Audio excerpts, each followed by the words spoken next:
نخیر، نخیر، من بیمار نیستم. من بیمار نیستم. معذرت میخوام. ببخشید که صدامو بالا بردم، اما من میخوام واقعا یه نفر حرفامو باور کنه. من مثل مادرم نیستم. بیماری اونو به ارث نبردم. خودتون ببینین، یه نگاه به من بکنین، به چیزایی که براتون تعریف کردم. من طی این چند سال انقدر تحت فشار بودم که واقعا نابود شدم. اما هنوزم سر پا ایستادم، چون من نمیخوام بمیرم.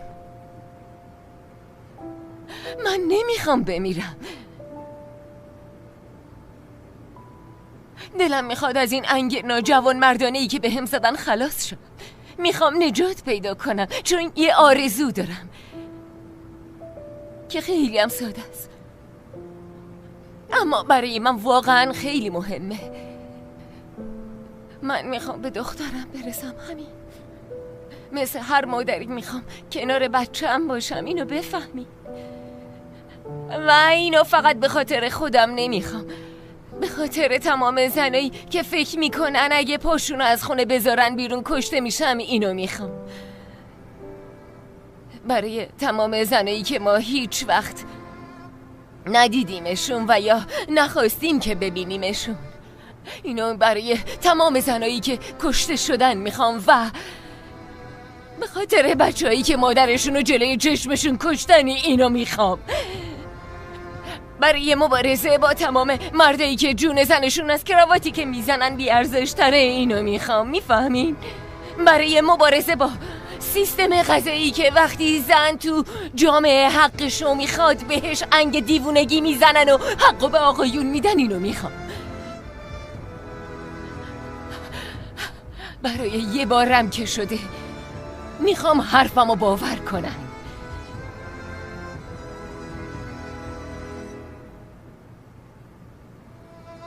حالا شماها به هم بگین سلامت روانی من سر جاشه یا نیست؟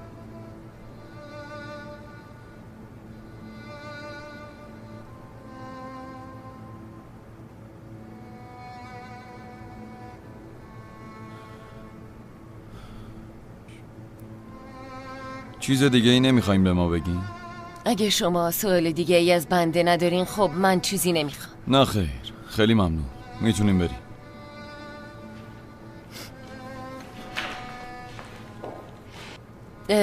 اون وقت ببخشید، اون وقت شما نتیجه جلسه رو چطوری تعیین میکنین؟ بعد از بررسی وضعیت رای گیری میکنیم خانم. بله فهمیدم. خیلی هم ممنونم.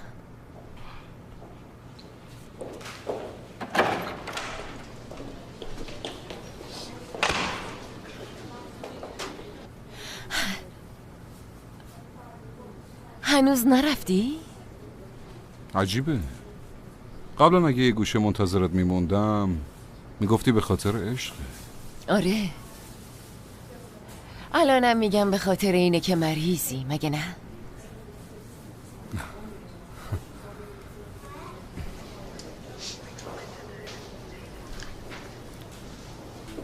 من نمیتونم ولت کنم جمره.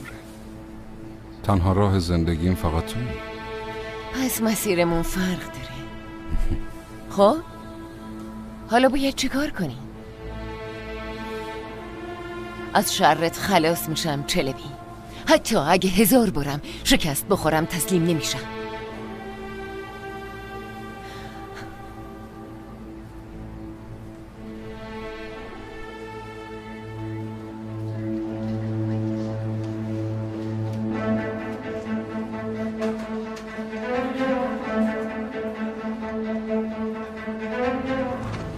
کاری نکردم، دارم میگم کاری نکردم. حتما سوء تفاهمی شده. آی کمیسر، به خدا من کسی رو زخمی نکردم. ساکت شو دیگه.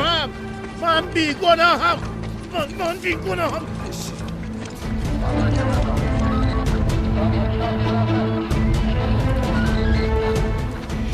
کثافت ها میکشم تو، میکشم تو. آروم بگیر. حسابتون رو میرسم. در باز کن. حالا میبینید. سوار شو مرتیکه. خفه شو سوار شو. دمار از روزگارتون تو ماشین در میارم. بشین تو ماشین.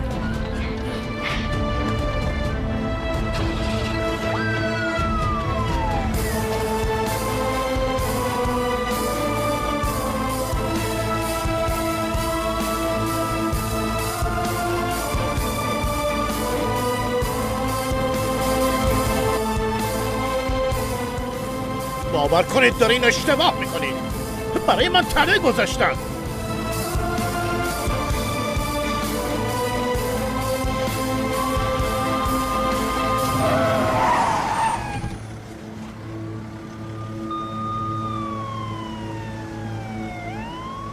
مرتیکه آشغال، میکشم دامازی. حسابتو میرسم، میکشمت. برگرد آروم باش.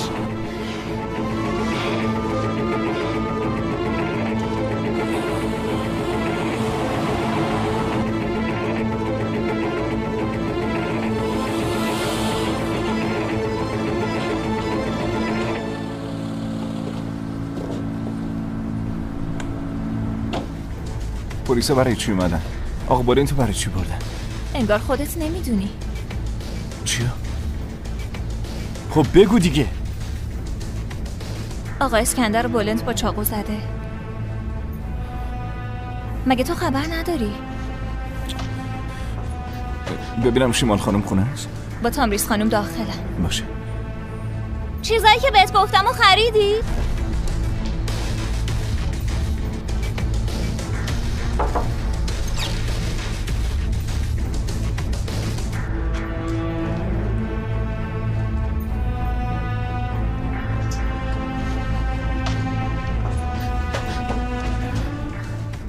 شیمان خانم، آقا بولند من میرم پیش اطلس. باشه؟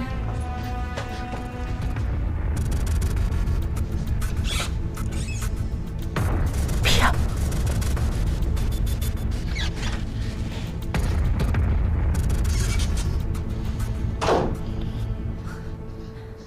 ما گفتیم بولند تو ببرم. چرا؟ برای اینکه خودم اطلس از دست اون مرتیکه روانی نجات بدم. اما اگه نداره علی، راه دیگه ای نداریم. خودت امروز صبحانه از دست اون حیوان نجات دادی. هر دفعه قراره تو به دادم برسی. قراره به اطلس و تامریز، یعنی مادرم، تو کمک کنی. خیلی خوب باشه، اما راهش اینه. موقعی که اسکندر رو با چاقو زدیم راهشون نبود.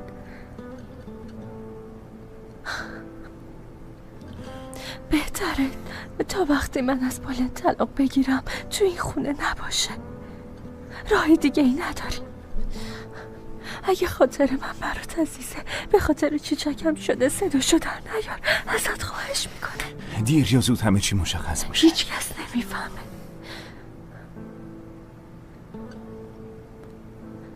اثر انگشت تو روی چاقو پاک کردی. اثر انگشت بولند روی اون چاقوه. چاقورم که از اتاقمون پیدا کردن. این دفعه به این سادگی ها نمیتونه قصر در بره. اسکندر چی؟ شاید منو دیده باشه. هر کاری لازم باشه میکنم. فقط کافیه حرفمو گوش کنی. من و اطلس هیچ راه نجات دیگه ای نداریم. فهمیدی؟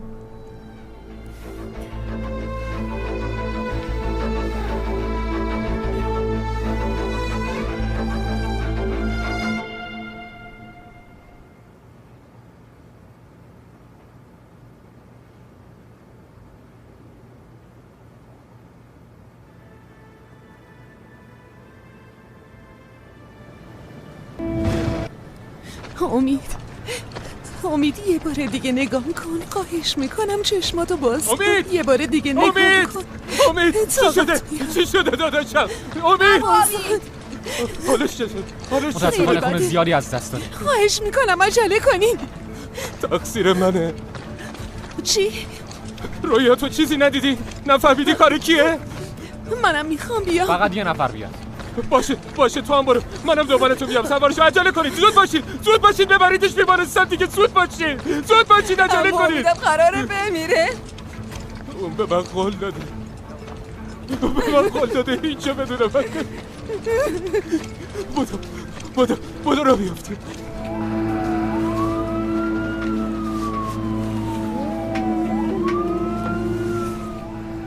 فشار خونش خیلی پایینه.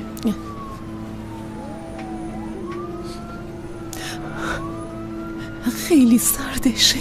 به خاطر خونریزیه.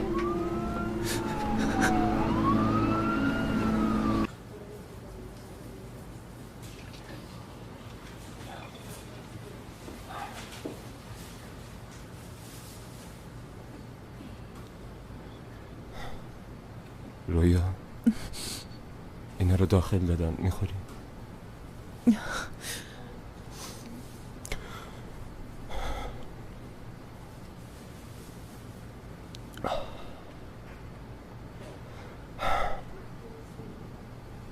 تو حالت خوبه؟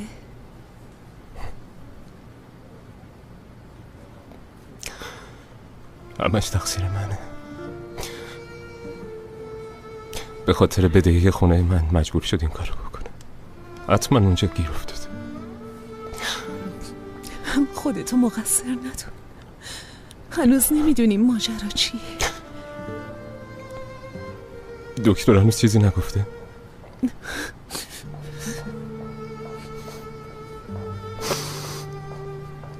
امید خوب میشه. من میدونم. باید خوب بشه. من نمیتونم این برادرم از دست بدم.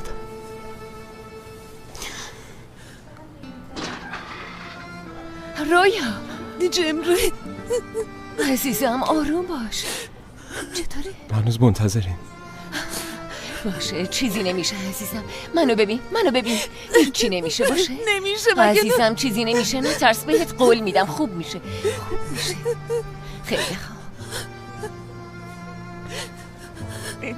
دکتر چطوره؟ گلوله رو در آوردیم. اقدامات لازمم انجام شد. همه چیز رو به راه. خطر برطرف شد. چند ساعت دیگه میبریمش تو بخش. خدا رو شکر. خیلی ممنونم. های خدا رو شکر. چشممون روشن. دیدی بهت گفتم چیزی نمیشه. دیدی؟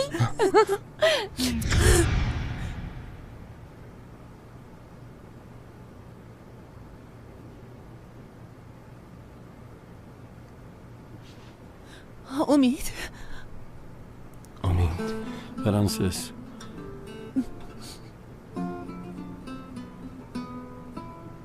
خواب تو رو میدیدم. خیر باشه انشالله داداشم. خیره. بدنت درد نمیکنه؟ حالم خوبه. اسرائیل دکش کردن. شما چی کار کردین؟ چی کار میخوایم بکنیم؟ برای سلامتی جناب علی دعا میکردیم دیگه. دمتون گرم.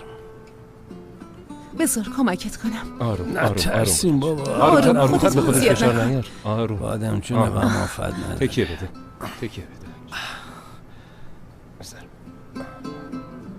تو من آوردی بیمارستان؟ الان راحتی؟ اذیت که نمیشه؟ نه اصلا خوبه. امید جانم، من دارم دیوونه میشم. چه بلایی سرتون؟ پولا رو گرفتم داشتم می آمدم که یهو حمله کردم. به کجا؟ باشگاه. آشنایی چیزی بودن؟ تا حالا ندیده بودمشون. یعنی اتفاقی تیر خوردی؟ نه خودم رو هدف گرفتم. اصلا باورت نمیشه. میشه رمزی با هم دیگه صحبت نکنی؟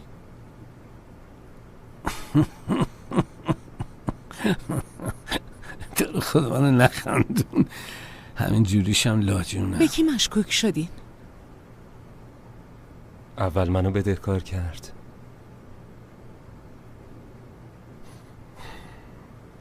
بعدشم که تو رو نشون سر میز.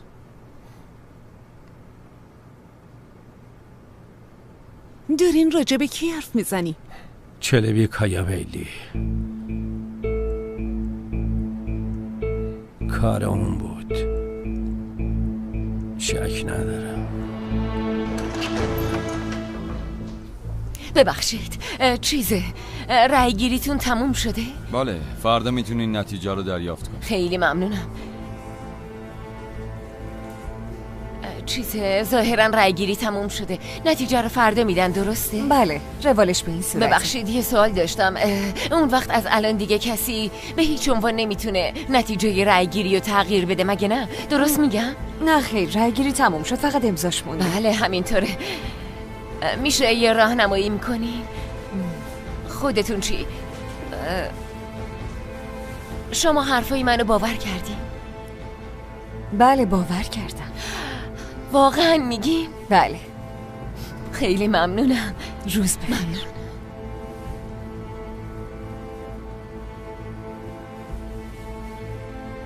خب رای گیری تموم شد دیگه، هیچ جوره نمیتونی نتیجه رو عوض کنی.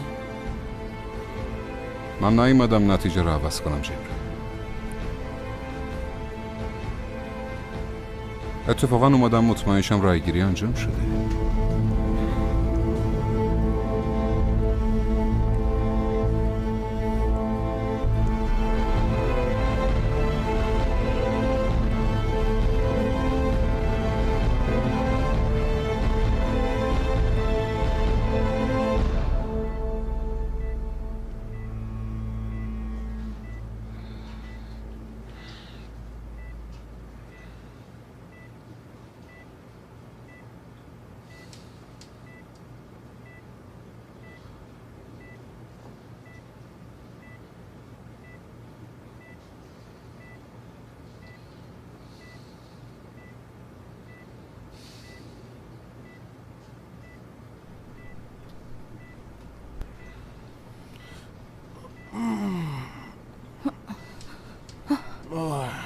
پسرم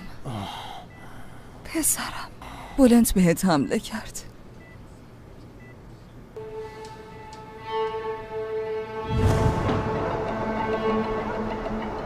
شیما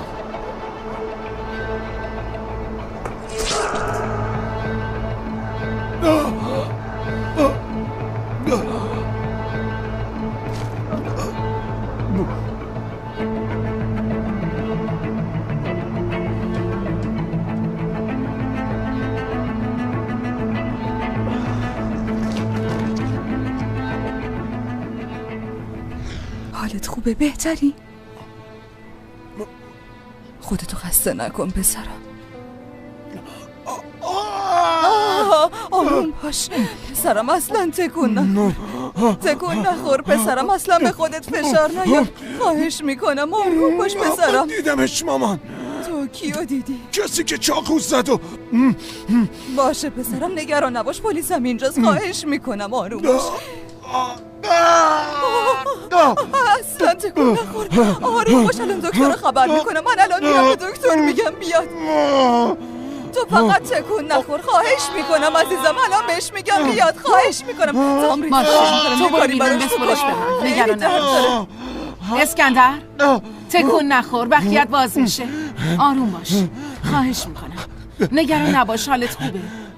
وقتی دیدمت بیهوش بودی، اما اقدامات لازم رو انجام دادم. من دیدمش. کیو؟ کسی که چاقو زد و تو به فکر اون نباش، سعی کن زودتر خوب شی. تو از پشت چاقو خوردی، اون لحظه حتما دیده تار شده. نه اصلا دیدمش، مطمئنم. اسکندر لطفاً به پلیس بگو نمیدونم، ندیدم.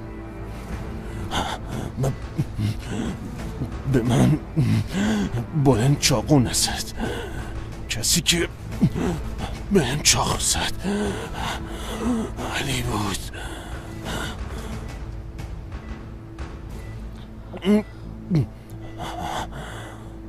علی بود.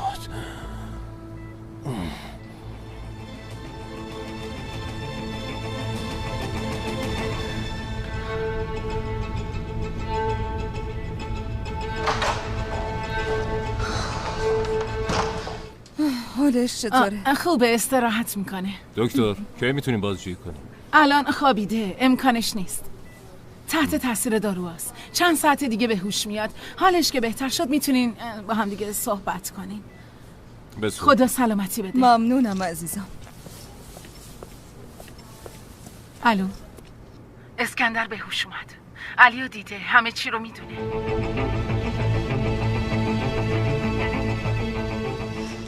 تو اظهاراتش هیچ اتفاقی نمیفته. به من اعتماد کن.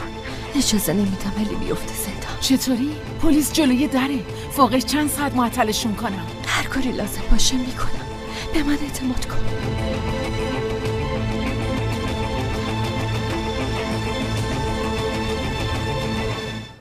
صبر کن الان درستش میکنم. آروم باش امید جان من، اینجوری نکن دیگه. خیلی خوب وایسا.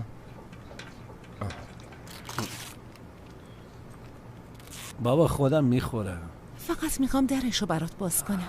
خودت میتونی بخوری دیگه ها.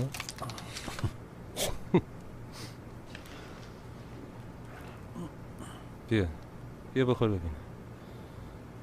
نوش جونت. فوری قیافت اونجوری نکن دیگه، مثل بچه آدم بخور. آخه نه طعم داره نه نمک، افتضاحه. ای بابا تو خوب شو رفیق من هرچی بخوای مهمونت میکنم. امید پسرم باز چی شده؟ با کیا درگیر شدی؟ نظرش اونجا مادرم. کی این کارو کرده؟ مامان جون یه لحظه به من گوش کن. اینو تازه بسترش کردن، خیلی خسته است. باشه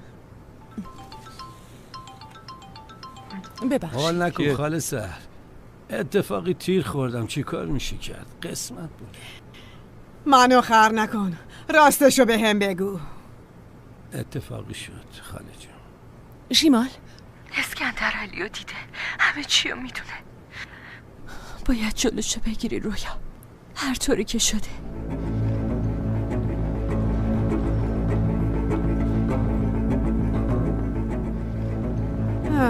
خدا رو شکر امید، ولی ماشاءالله، هزار ماشاءالله، سرحال به نظر میاد. خوبم خاله جون، یه خراش کوچیک بود تموم شد رفت. خوبم.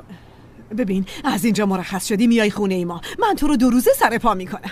معلومه که باید بیاد خونه ما، مگه من میذارم داداشم بره یه جای دیگه؟ بابا بس دیگه، فیلم هندیش نکن. میگم حالم خوبه. توپه. خدا رو شکر. مامان جون تو هم برو خونه، اینجا معطل ما نشو. خاله راست میگه، خودتو اذیت نکن. به مثل اینکه اومدم بیرون یه راست میام خونه شما. امید چیزی هوس نکردی پسرم که من برات درست کنم؟ نه همه غذات خوشمزه است، اومدم هر چی بود میخورم. سوپ ماست درست میکنم، تو دوست داری؟ کلید کرده. بیاده. به خدا میسپرمتون. قربونت برم خاله جون. به سلامت مامان جون. عاشق خاله. ماشاءالله سر حال شدی. کی بود؟ من یه چند ساعت میرم بیرون، بازم برمیگردم. کجا میخوای بری؟ میرم اسکندر رو ببینم. میخوای بری عیادتش؟ چه ربطی داره؟ شیما زنگ زد، اسکندر علیو دیده. همینو کم داشتیم. گفت باهاش حرف بزنم. یعنی بین این همه آدم تو رو انتخاب کرده تا راضیش کنی؟ ممکنه به خاطر این باشه که نامزد سابقمه؟ نیست که من بهتر از بقیه میشناسمش. برمیگردم، فعلا خداحافظ. باشه به سلامت. برو رویا جان، میبینمت، خبر بده.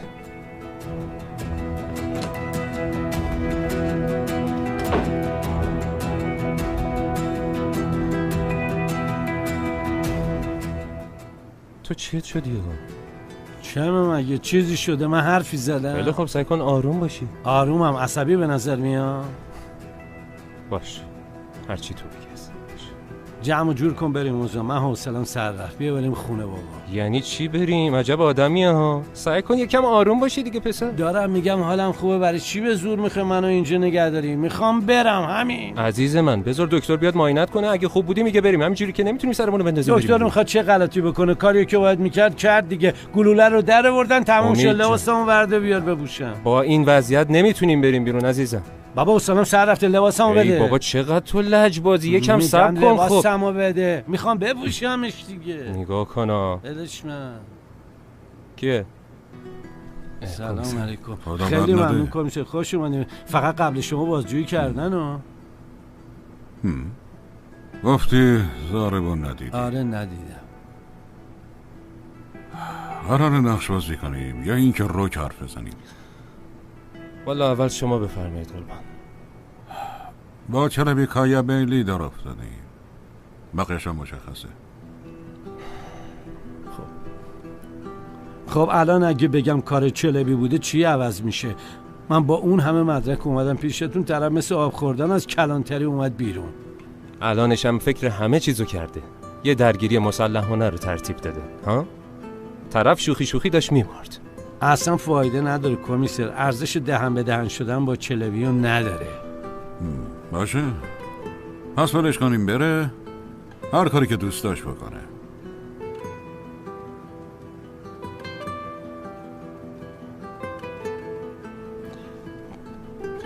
کمیسر شما حرف ما رو باور میکنی؟ بعد از آتش سوزی برای دستگیری تو و بعدش هم آزاد کردن تحت فشار بودم. احتمالاً کار چلبیه، میخواست از برادرش محافظت کنه. شاید هم دلیل دیگه ای داره.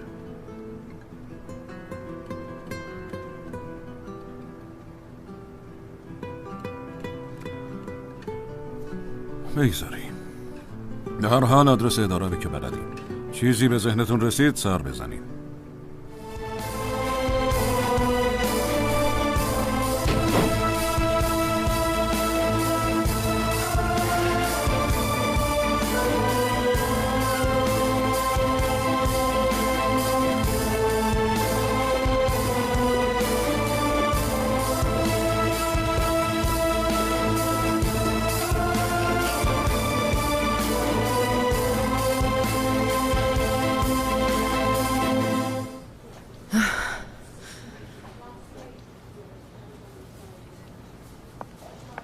رویا، خاله هولیا، خدا بد نده. تو اینجا چی کار میکنی؟ اومدم اسکندر رو ببینم. گمون نمی کنم اسکندر به هیچ عنوان بخواد تو رو ببینه. ترجیح میدم از خودش بپرسم.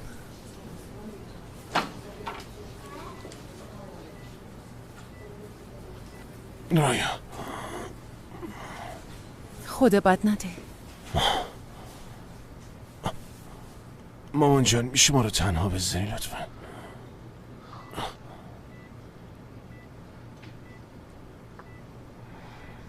حالت خوبه؟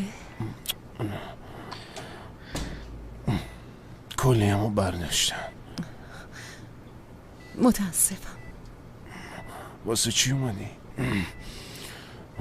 اومدی ببینی به چه روزی افتاده؟ نه اصلا، البته که نه.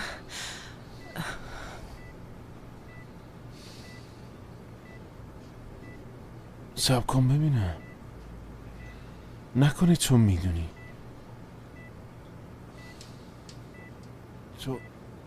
تو میدونی که به من چاقو زده رویا. تو نامزد من بودی رویا. اسکندر، حالت خوبه؟ چیه تو که طرفدار عدالت بودی؟ چرا نمیری حقیقتو به پلیس بگی؟ من و علی با هم فرق میکنی؟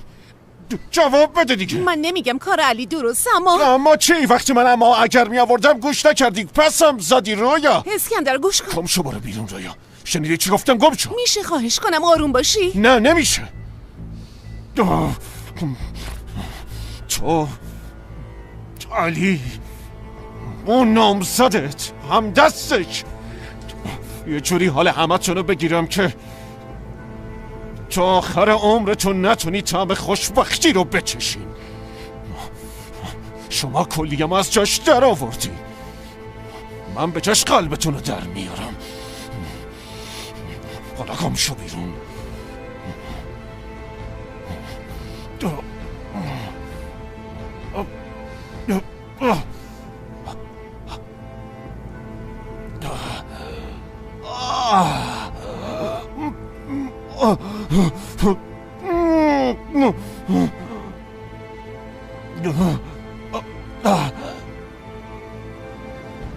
شیمال، اوضاع خوب نیست. نتونستم اسکندر رو راضی کنم.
من قاتل شدم چیکار کردم؟ بدبخت شدم چیکار کردم؟ بدبخت شدم.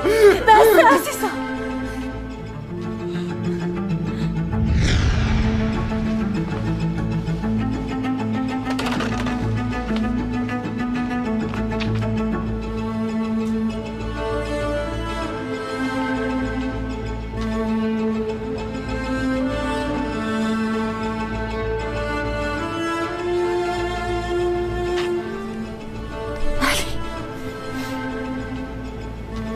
شومان خانم میشه لطف کنی منو ببری بیمارستان مادرم؟ بله البته بفهمید.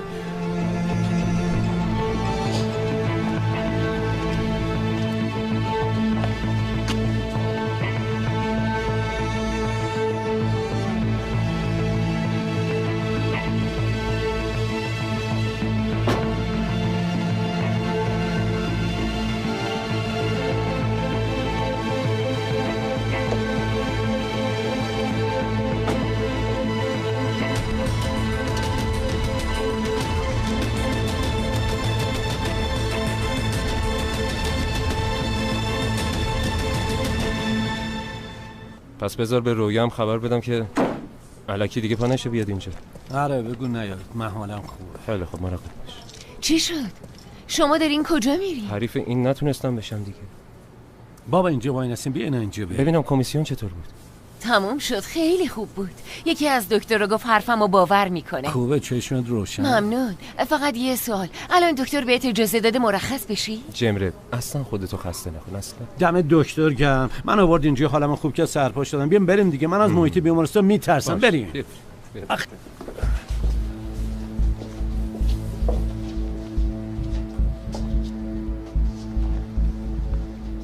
خدا بد نده امید داتایجی.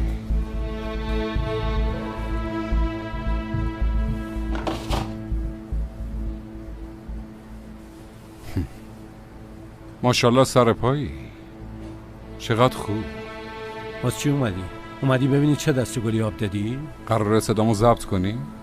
بگو ببینم میکروفون کجاست. خیلی خوب، ادامه نده دیگه، گفتی. حالا برو دیگه. تو هم انگار مشکل اعصاب روان داری یا؟ ما از این آدما خوشمون نمیاد مگه نه عزیزم؟ چلبی دست از سر این آدمو بردار. این انتخاب خودشونه، عواقبش هم تحمل میکنن. ببین هر چقدر ما رو بترسونی به هیچ عنوان پشت جمره رو خالی نمیکنیم. تو اینقدر هم برام مهم نیستی، نیازی نیست بترسونم. برو رد کارت، خوشحال شدی. اونی که باید بره تویی. بچه رو جلو تو واسطه. چلبی بیا بریم، بیا از اینجا بریم.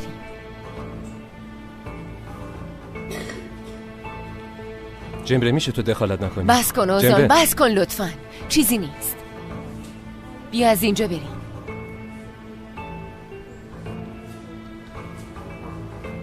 خیال کردی جمره اینجوری تو رو میبخشه نه؟ ها؟ اون روزا گذشت چلبی کایا بیلی. این زن تازه از دستت خلاص شده و دیگه هیچ وقت توی آشغالو نمیبخشه.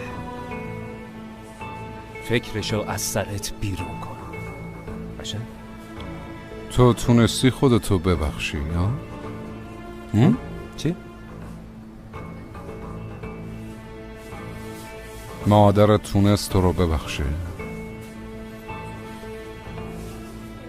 ببخشی ناراحتت کردم؟ ای بابا نکنه یه راز بود.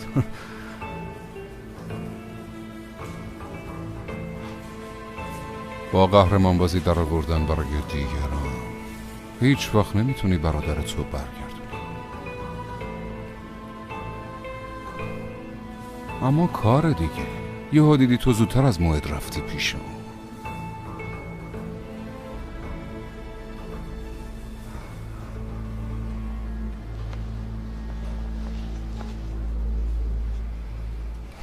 سب کن پسر کجا؟ اصلا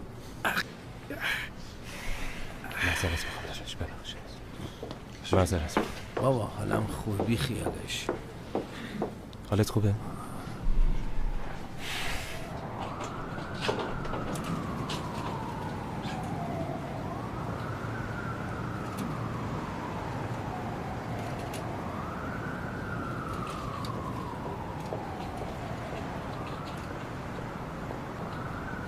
تو داری چی کار میکنی؟ چی کار میکنی؟ سعی میکنم دل تو به دست بیارم.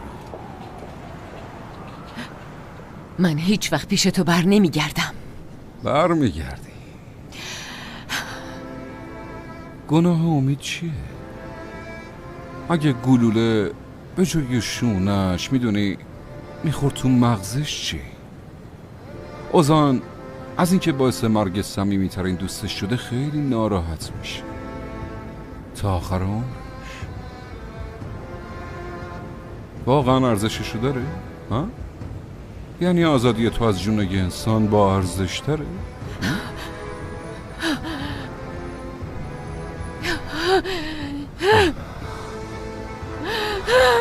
گریه نکن عزیزم، خیلی دوستت دارم جمره.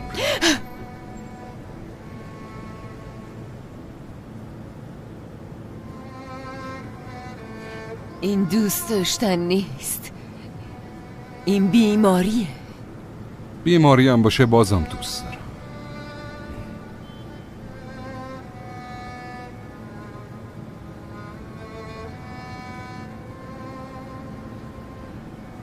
از سر رام برو کنار.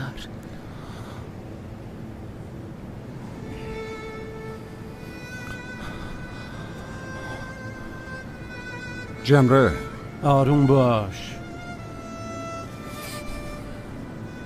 هرگز به اون مثل من نگاه نکن باشه؟ به هیچ عنوان. حتی اگه یه بار بهش نگاه کنی به جون دخترم قسم میخورم اون کثافت رو با دستای خودم میکشم.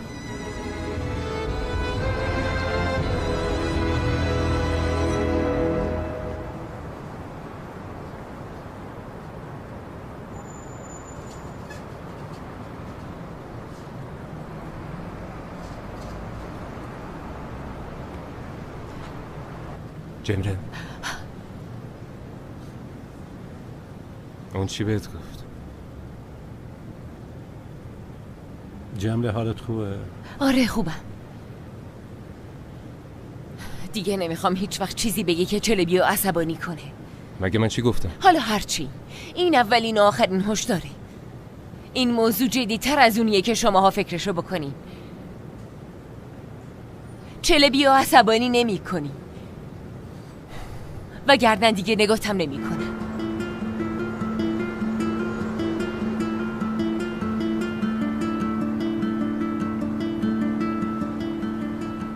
نیست تا الان آخه نگاه میکردی. خب راست میگه دیگه. جنگ ما با این یارو بحثش جداست، نباید جمره رو وارد این ماجرا کنی. داشتم چی داری میگی امید؟ دارم میگم جمره هنوزم همسر قانونیشه. خب که فعلا باید اینجا درش بیاری. پرت و پلا نگو. خیلی خوب، قبلش حرفتو تو دهنت مزه کن. میکنم. من فقط میخوام نقاب این مرتیکه رو از روی صورتش بردارم، فقط همین. باشه، نقابشی که به زودی برمیداریم. طرف همه چیز ما رو میدونه. وقت شما هم آمار اونو در بیاری. فکر کنم بدونم باید از کجا شروع کنیم. ادارای پلیس.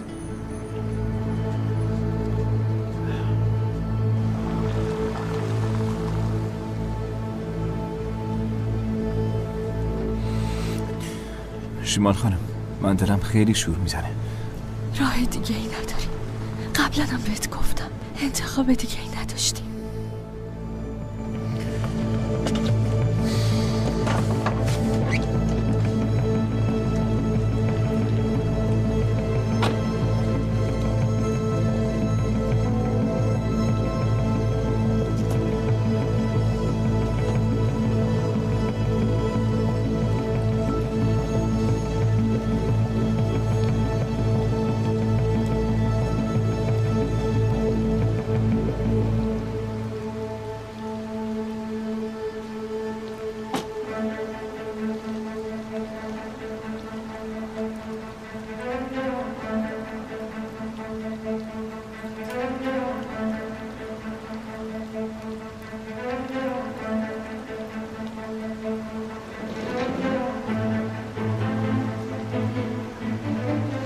جا اینجا بمون علی.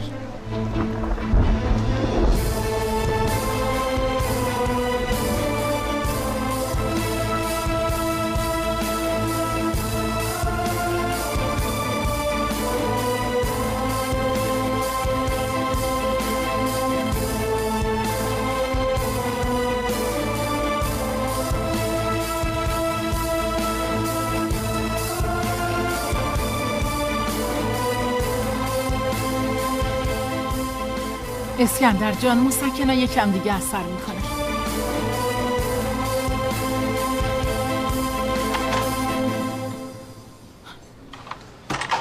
دخترم؟ من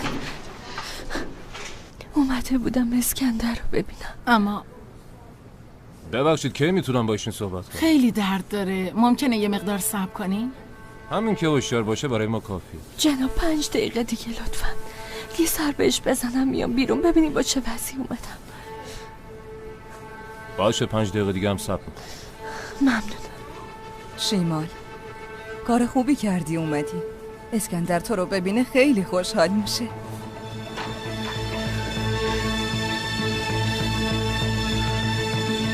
اسکندر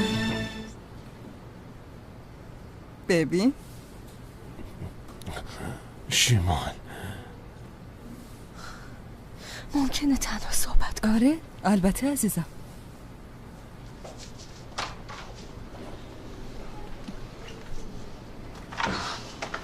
بابت همه چیز ممنونم تامریز جون.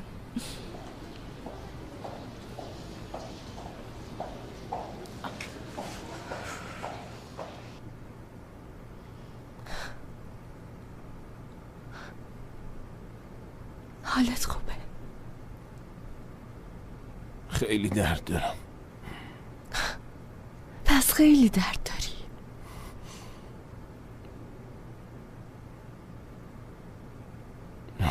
شیمال چرا اینجوری نگاه میکنی؟ چطوری؟ مثل یه دشمن. مگه نیستی؟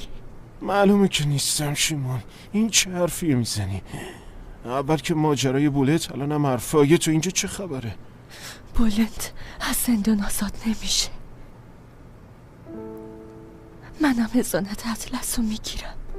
حق نداری حقیقت رو به پلیس بگی. امر دیگه نداری؟ ببین، من درد چاقو رو نمیدونم، اما درد سوختگی رو چشیدم. تو تجربهش کردی؟ شده وقتی توی آتیش تری میسوزی بوی سوختگی خودت به مشامت بخوره. من تجربهش کردم. بوی تنم از بین رفت، زیبایی صورتم. همه اینو تقصیر کیه اسکندر؟ شیمال، به خاطر اون آتیش سوزی عذاب وجدان گرفتی. اومدی ازم معذرت خواهی کردی. با یه معذرت خواهی نمیتونی قصر در بری. شیمال، علی میخواست منو بکشه. من کلیه ما از دست دادم. تو به خاطر علی منو تهدید میکنی؟ به خاطر علی نیست، به خاطر اطلسه، به خاطر چیچکه.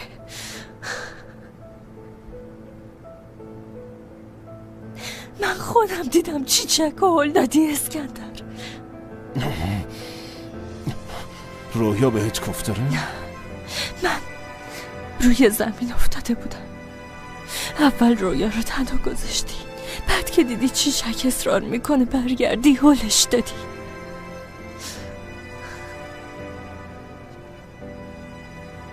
به چیچک یه جون، به منم یه زندگی و یه چهره بده کاری. اگه بخوای حقیقت رو به پلیس بگی، منم هرچی رو میدونم تعریف میکنم. نه تنها چیچکو، بلکه ماجرای آتیش سوزی آبم برم میگم.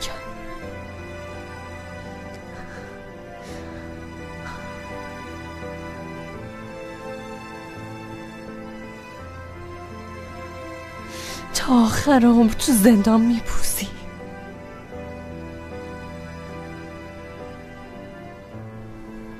اسکندر کایبلی باید با هم دیگه صحبت کنیم. شما هم بفرمایید بیرون خانم.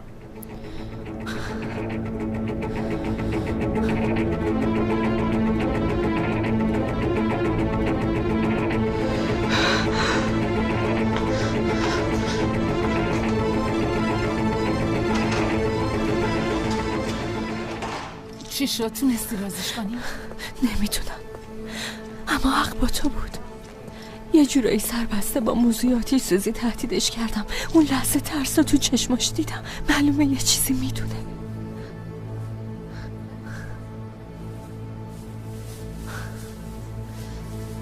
دیدید کی بهتون چاقو زد؟ بله دیدم. زاربو میشناختین؟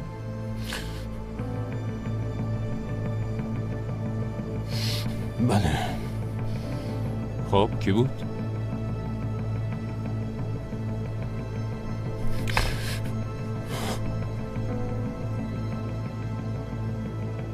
من یه پرندم آرزو دارم که بالم باشی، من یه خونه تن گذاریدم. ساکت شو. کاشکی تو بیای چراغم باشی، چراغم خفه شو دیگه. چرا میزنی؟ من چی کارت کردم؟ ولنت ماهرلر. کمیسر باید بریم دادگاه. بریم؟ حتما فهمیدین که بیگناه هم مگه نه؟ کمیسر اسکندر کایابیلی به هوش اومده. خدا رو شکر. گفته اونی که بهش چاقو زده خودت تو بودی بولنت.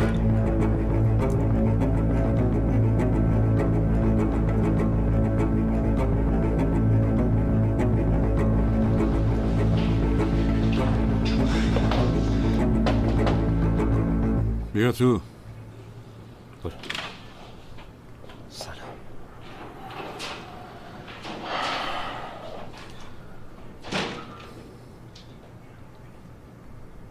چی شده؟ فهمیدی کی بهت شلیک کرد؟ نه کمیسر، بعد از اون قضیه اصلا مخم کار نمیکنه. کمیسر ما اومدیم بابت یه موضوع دیگه ازتون کمک بخوایم قربان. چه موضوعی؟ باید به مدارک مرتبط با خانواده کایابیلی دسترسی پیدا کنیم. باشه دیگه اطلاعات نزدیکاشون، حتی یه راننده به اسم عدنان داره. اینا هم خوبه. حالا این مسکن خورده مغزش تعطیله. تو چی مصرف کردی؟ من نیازی نیست چیزی مصرف کنم کمیسر جان. من همیشه همینجوریم.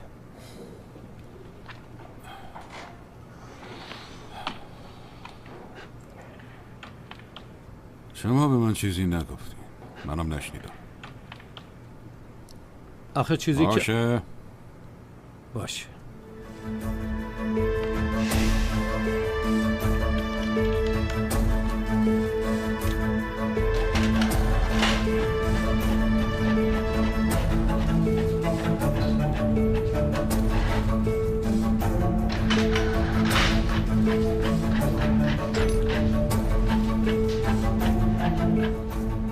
چاییم تموم شد. من برم یه چایی بریزم. شما هم کپی اظهاراتتون رو بردارید و برید. برگشتم شما رو اینجا ندیدم.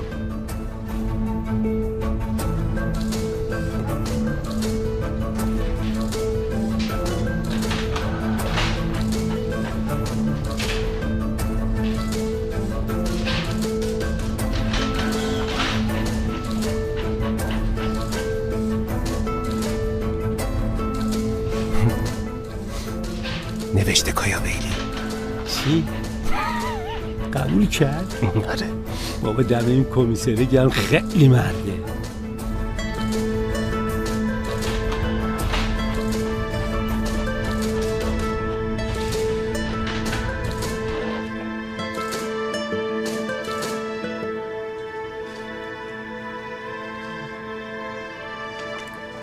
راه بیفت بریم. بدو. خسته نباش.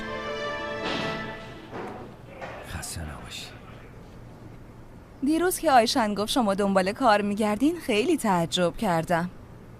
راستش نمیدونستم که معماری خوندین. بله، اما متاسفانه سابقه کار ندارم. اون اصلا مهم نیست. ما اینجا 5 تا آرشیتکت داریم، همشون هم خیلی موفق و با تجربه. یه چیزی رو نفهمیدم. من چی؟ بذارین توضیح بدم. کاری که شما باید بکنین اینه: با مشتری قرار میذارین، خواسته هاشون رو یادداشت میکنین و بعد کار رو به دوستان واگذار میکنین. میشه گفت شما کارشناس روابط عمومی هستین. راستش من میتونم این کار رو انجام بدم، اما شما برای انجام این کار به یه آرشیتکت نیاز ندارین. بذارین روک و راست باهاتون صحبت کنم. ما یه شرکت نوپا هستیم. حضور شما اینجا به معروف شدن شرکت ما خیلی کمک میکنه جمره خانوم. درسته. هرچی باشه یه چهره شناخته شده هستی.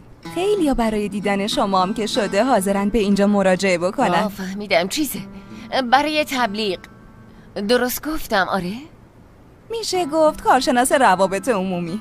این بهترین پیشنهاد کاریه که میتونین بگیرین. صرفاً یه مدرک تحصیلی شما رو صاحب شغل نمیکنه. شما یه مزیت دارین، اونم اینه که همسر چلپیکایا بیلی هستین. به نفعتونه که ازش استفاده کنین. به نظرم بهش فکر کنین بهتره. خانم محترم، من تو عمرم همچین چیز مزخرفی نشنیده بودم. من هیچ وقت به خاطر اینکه زن چلبیم چیزی به دست نیاوردم. متوجه شدین؟ برای همین از الان حتی برای زنده موندنم من به نام خانوادگی چلبی نیاز ندارم. بفهمی؟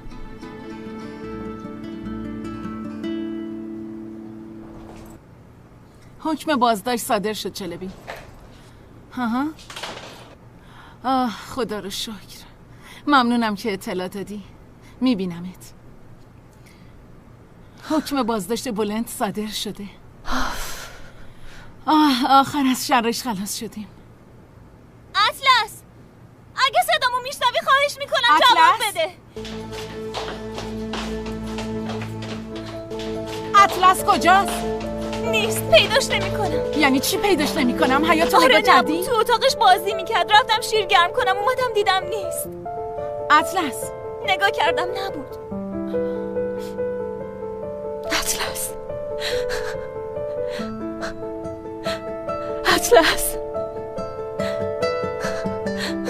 اطلس اطلس اینجا نیست؟ نه.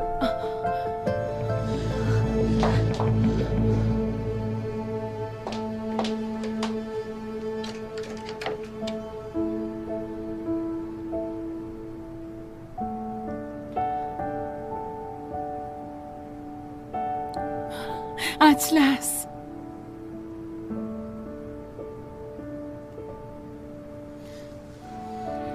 یکی دونم، تو اینجا چی کار میکنی؟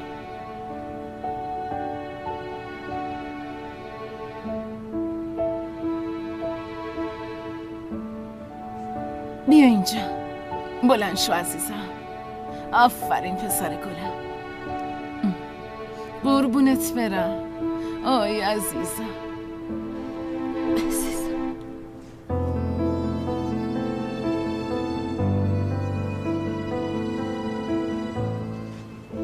چرا اینجوری کردی پسرم؟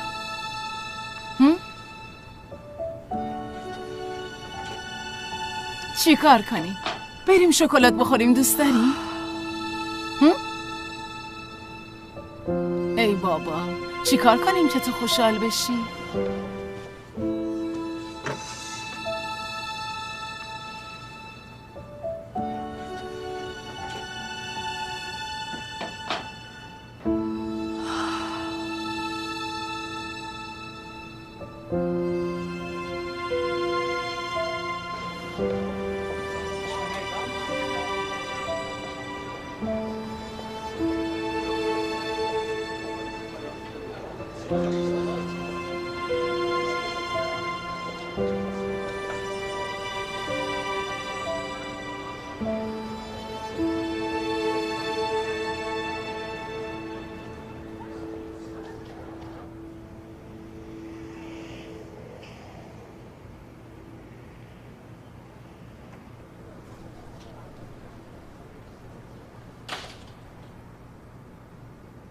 ببخشید؟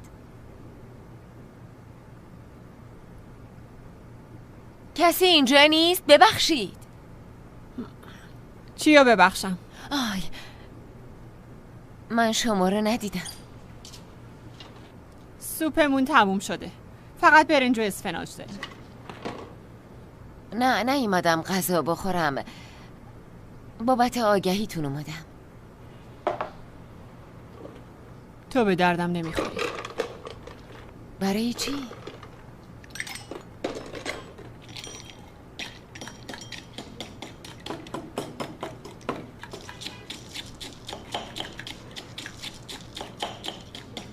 ببخشید، من یه سوال پرسیدم. برای چی به این زودی با من مخالفت کردی؟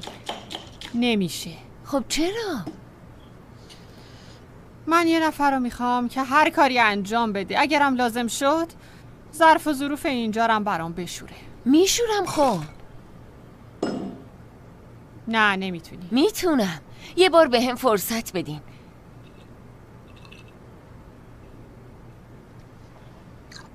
ببینی من به این کار خیلی نیاز دارم.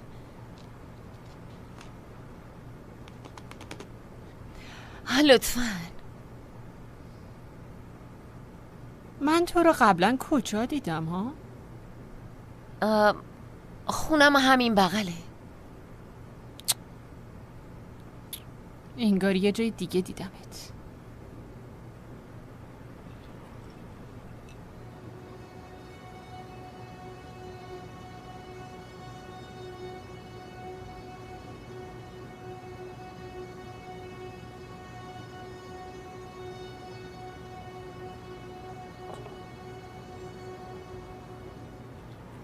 جمر کایابیلی که مدتی قبل در فضای مجازی مدعی شد توسط همسرش مورد خشونت فیزیکی قرار گرفته، مشخص شد که همسرش رو به خاطر یه مرد دیگه ترک کرده. جمر کایابیلی با خبرنگاری به اسم اوزان آکیلسل با هماهنگی قبلی اینا حقیقت ندارن.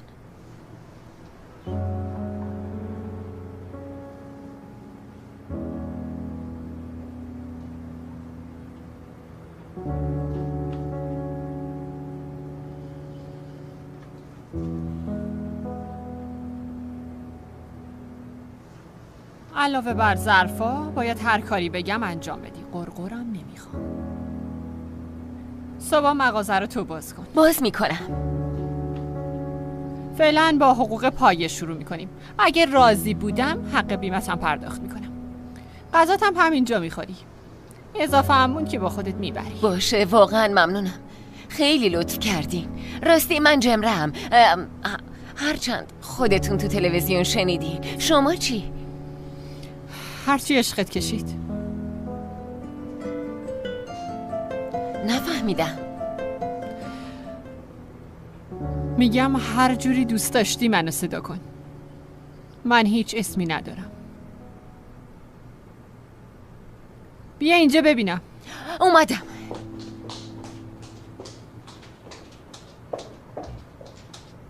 زنگ میخوره؟ اسمی از من نبری ها؟ سلام، روز بخیر. سلام، با کی کار داشتی؟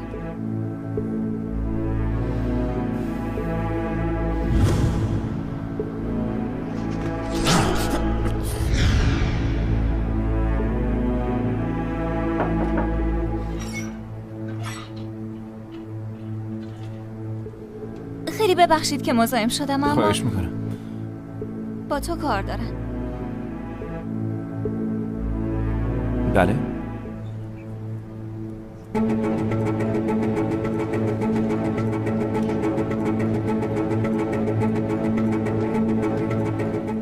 دلت برام تنگ نشده؟ خیلی ممنونم.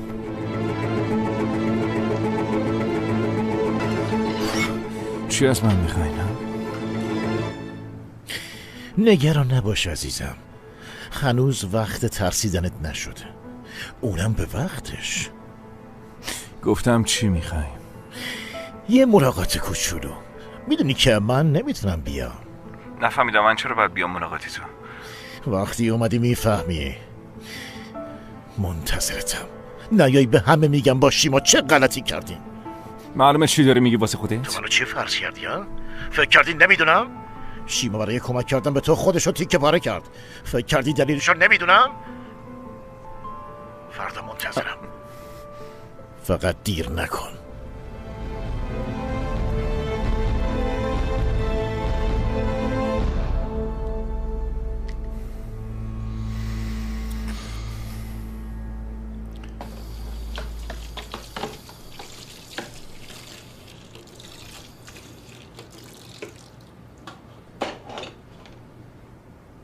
خب تموم شد.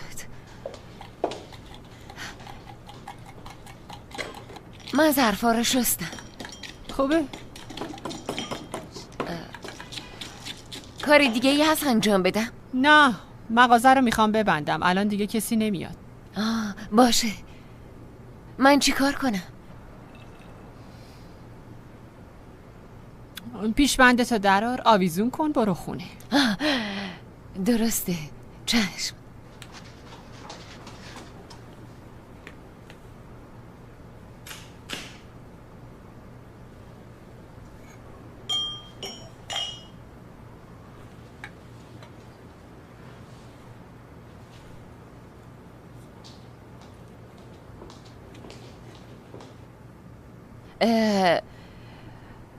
میخواستم یه چیزی بهتون بگم در مورد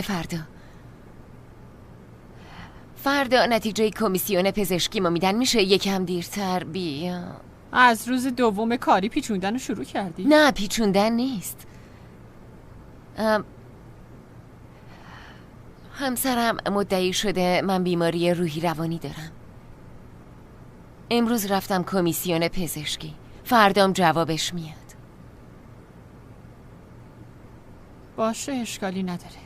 ممنونم که اجازه دادین. اینم بگیر، همراهت باشه، از حقوقت کم میکنم. مال منه؟ آره بگیرش.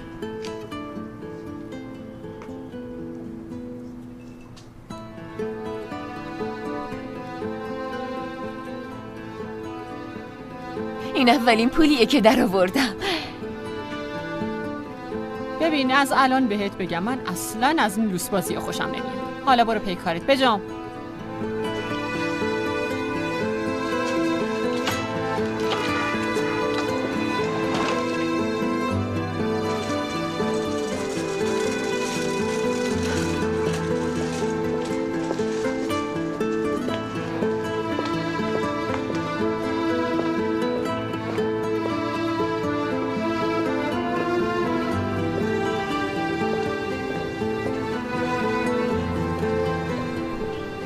خسته نباشی. سلامت باشید، بفرمایید.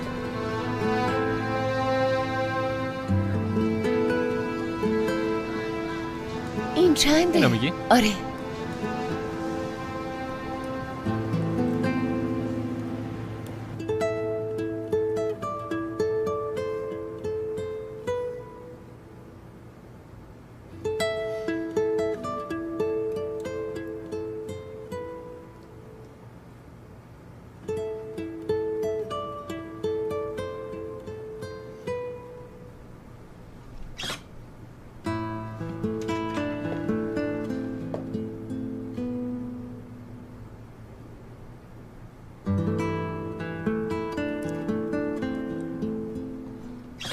ممنون که پیشش موندی. اونم پیش من بود همیشه.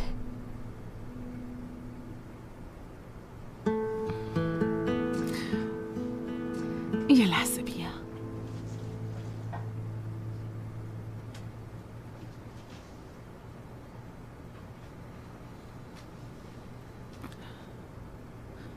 صحنه امروز از جلوی چشمام نمیره. سعی کردم مراقبش باشم اما انگار کوتاهی کردم. هرچند دیگه تموم شد. داشتم می اومدم پیشت، الان با چلبی صحبت کردم. چی شده؟ گفت این بازداشت شدن بلند خیلی به نفع ما میشه. یعنی نیازی نیست روال قبلی رو طی کنیم. چون پدرش افتاده زندان، حضانت بچه رو مستقیم میدن به مادر. یعنی؟ آره درست فهمیدی. به زودی از شر من خلاص میشی. نه خواهش میکنم تامریز خانم، اصلا همچین منظوری نداشتم. باشه میدونم، شوخی کردم. من شوخی کردنم بلدم، میدونستی؟ شاید تعجب کنی اما خندیدن هم بلدم. اما آشنایی من و تو با یه مصیبتی همزمان شد که فرصت نشد درست حسابی همدیگه رو بشناسیم.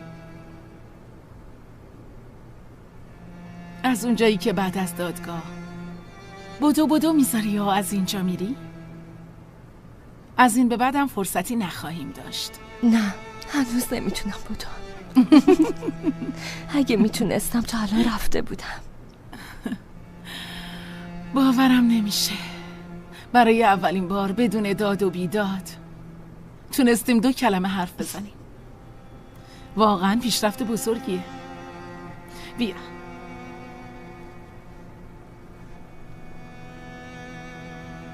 اطلس بیا عزیزم، وقت ناهاره.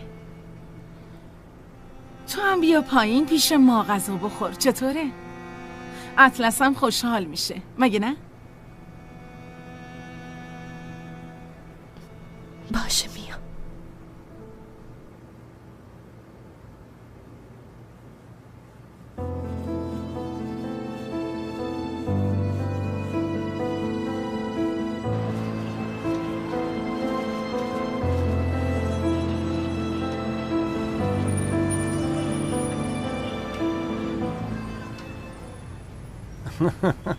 اینجاست. عمو جونم. خدا بد نده. بد نبینم. من یه چیزی برات آوردم. چی آوردی؟ تو باشگاه پیدا کردم. چیز دیگه بهت گفتن یا نه؟ نه نگفتم.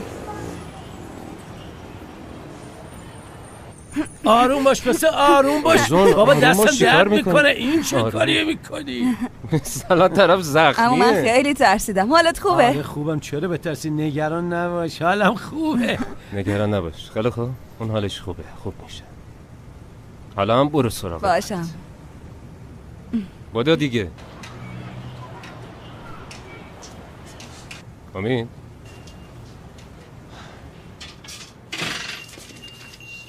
داروهاتو میذارم اینجا. خب پرونده‌های چلبی هم گذاشتم توی کشو. امید بگو چی کار داری میکنی؟ یه چای نمیتونیم بخوریم؟ چای چی؟ اوه یه لحظه صبر کن بابا، صبر کن. همینجوری سر کول پاشدی از بیمارستان اومدی بیرون، اصلا هم به فکر خودت نیستی. بیا برو بشین ببینم. بدو ببینم. باشه بدو. بابا چیزی برو ببینم. نیست. اصلا هم به فکر خودش نیست. شورشو در نیار، اونقدر هم مهم نیست. من شورشو در میارم؟ آره بابا حق با توه. من بزرگش کردم. راست میگی، یه تیر دیگه چیزی نبوده که ها؟ من الکی دارم بزرگش میکنم. آقا جان. ها چی کار داری میکنی با این حالت؟ بگیر بشین. نمیبینی چقدر اینجا به هم ریخته است؟ دارم مرتب میکنن دیگه. لازم نکرده، بذار همینجوری بمونه. بابا بذار جمع جورشون کنم. برو واسه خودت استراحت کن، من مرتبش میکنم. برو دیگه. آفرین عزیزم، بدو. ای بابا بگیر بشین. یواش یواش. من صندلیو میکشم، وایستا. استراحت کن دیگه. کی گفته مغازه به هم ریخته است؟ همه جا مرتبه که.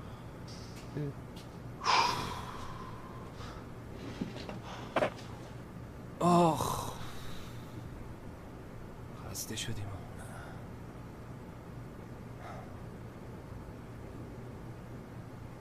امید جان تو مشکلت چیه؟ ها؟ بگو با هم دیگه درستش میکنی. بابا چرا انقدر به من گیر میدی؟ گفتم که مشکلی ندارم. ببین دیگه واسه من یکی فیلم بازی نکن. خیلی خوب.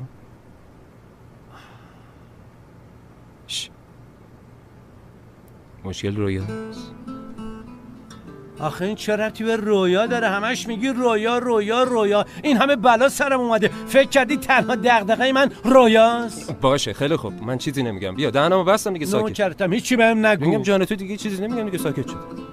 مگه قرار نبود چای دم کنی؟ برو دم کن دیگه. خب باید دم بکشه دیگه، همینجوری که نمیتونم برات بیارم. دم کشید، برو بیار. خدا باشه میارم، بشین تو. من باشه میارم. میشینم. برو چای رو برده بیار ببینم. ای خدا.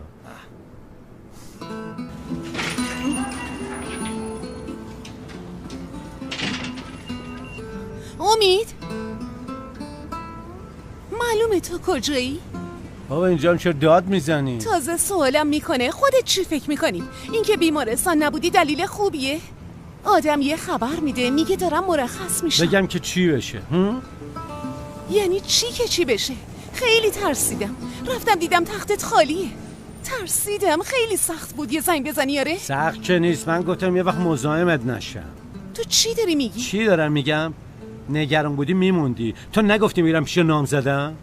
نگفتم نامزدم، گفتم نامزد سابقم. بعدش هم یا جدید چه فرقی میکنه؟ هر موقع دوست داری میری میای، مگه به خاطر من میای؟ یه لحظه صبر کن، چرا هزیون میگی؟ هزیون نمیگم، چیزی هم نگفتم. تو هم چیزی نگو. نه من تو رو بازخواست میکنم نه تو منو. این که حالم خوبه یا نه خیلی برات مهمه؟ معلومه که مهمه. اگه مهم بود نمیرفتی، درسته یا نه؟ حتما مهم بود که رفتم. اگه اجازه بدی توضیح میدم. نه نیازی نیست توضیح بدی. باشه چیزی نگو. اینجوریه؟ اینجوری آره. هر جور راحتی. به زور نمیتونم چیزی رو بهت باشه بفهمونم. نیازی هم نیست بفهمونی. واقعا آره باشه پس من میرم. باشه برو، به سلامت.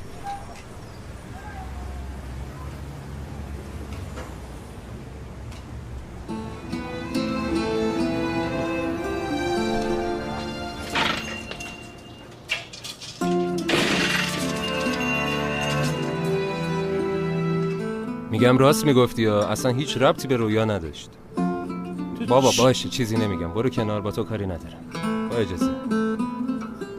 تو چی کار داری میکنی؟ اینجوری نمیشه. من میدونم چه جوری تو رو به حرف بیارم دیگه. منو کجا میبری؟ بیا بریم ببینم. من باید داروهاتم بردارم، بعدش میریم. چایی هم بعدم میخوری. بفهم. بودو ببینم. بودو داداش بودو. فقط کلیدو بده من درو قفل کنم. سلام، روزتون بخیر. من امروز بابت گواهی سلامت عقل رفتم کمیسیون به نام جمره کای بیلی. میدونم نتیجه فردا اعلام میشه، اما گفتم اگه امضا کردن شاید بتونم امروز نتیجه کمیسیون رو بگیرم.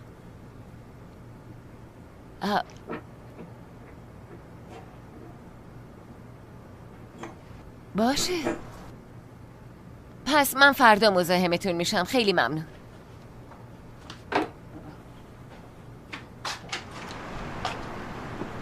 رویا چی شده؟ حالت خوبه؟ پسر پاک دیوونه. کی؟ امید. گیر داده به اسکندر، حرفم حالیش نمیشه. انگار به خاطر اون رفته بودم. اگه شیمال ازم خواهش نمیکرد میرفتم اونجا. من بیمارستان چی کار دارم آخه؟ یه دقیقه من هیچی نفهمیدم. قاطی پاتی شد. میشه واضح تر بگی؟ امید چی بهت گفته؟ این قضیه چه ربطی به شیمال داره؟ اسکندر علیو دیده. شیمالم گفت ازش بخوام به پلیس چیزی نگه. منم رفتم. همین، به همین سادگی. تو راحت فهمیدی مگه نه؟ تا حدودی. چیشو نفهمیدی؟ راستش نمیدونم مشکل امید چیه، اما شیمال چرا به علی کمک میکنه؟ داستانش یکم پیچیده ساخه. میشه همه چی از اول برام بگی؟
بوی سوختگی میاد.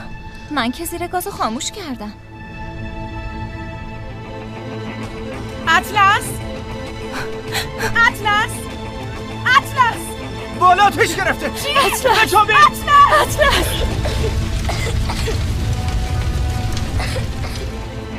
اطلس! سر کپسول آتش نشانی رو بیاری. اطلس!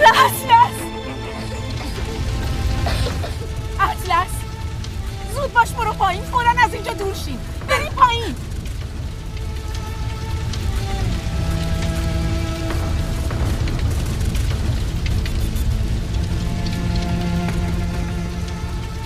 اسکندر کمکش کن. برو بیارش.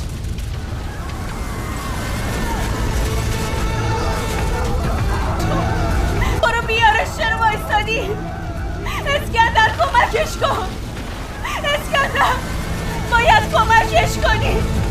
رویا زود باش از اینجا ببرش. بریم پایین. زود باشی. زود باش.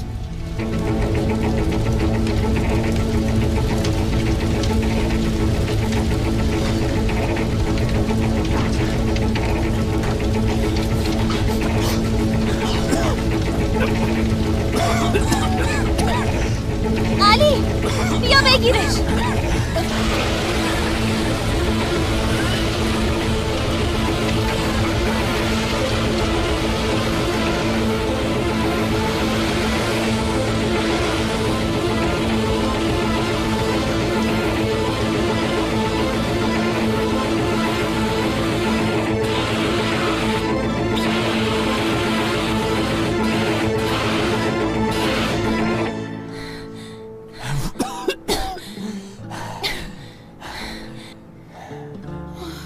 من برم یه چیزی بیارم اینجا رو تمیز کنم.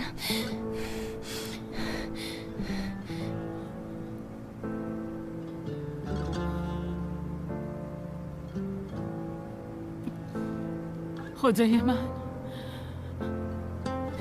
این مجازات چیه؟ مگه دختر بیچارم چی کار کرده بود خدایا؟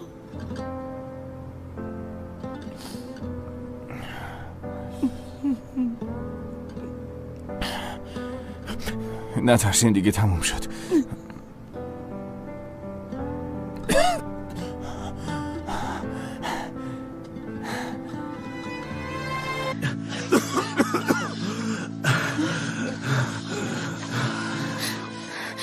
من برم یه چیزی پیدا کنم اینجا رو تمیز کنم.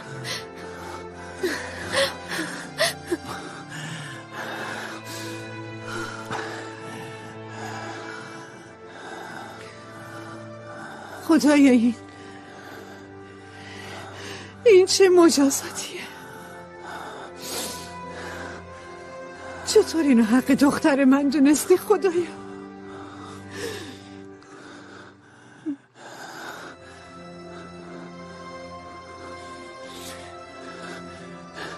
چیزی نیست، تموم شد. تمام نشده، هیچی تمام نشده.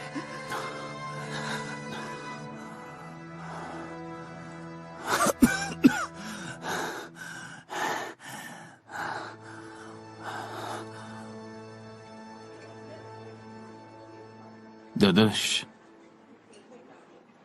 امشب دیگه مس نمی کنیم، یکم میخوریم، در ضمن تو قرص هم میخوری.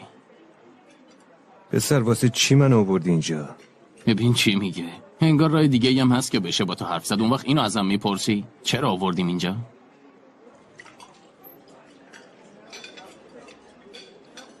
خب پسر بزرگ،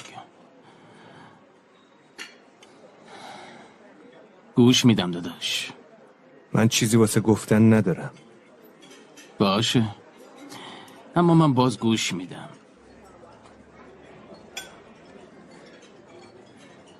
خیلی خوب، تو هر وقت دوست داشتی من گوش میدم. باشه؟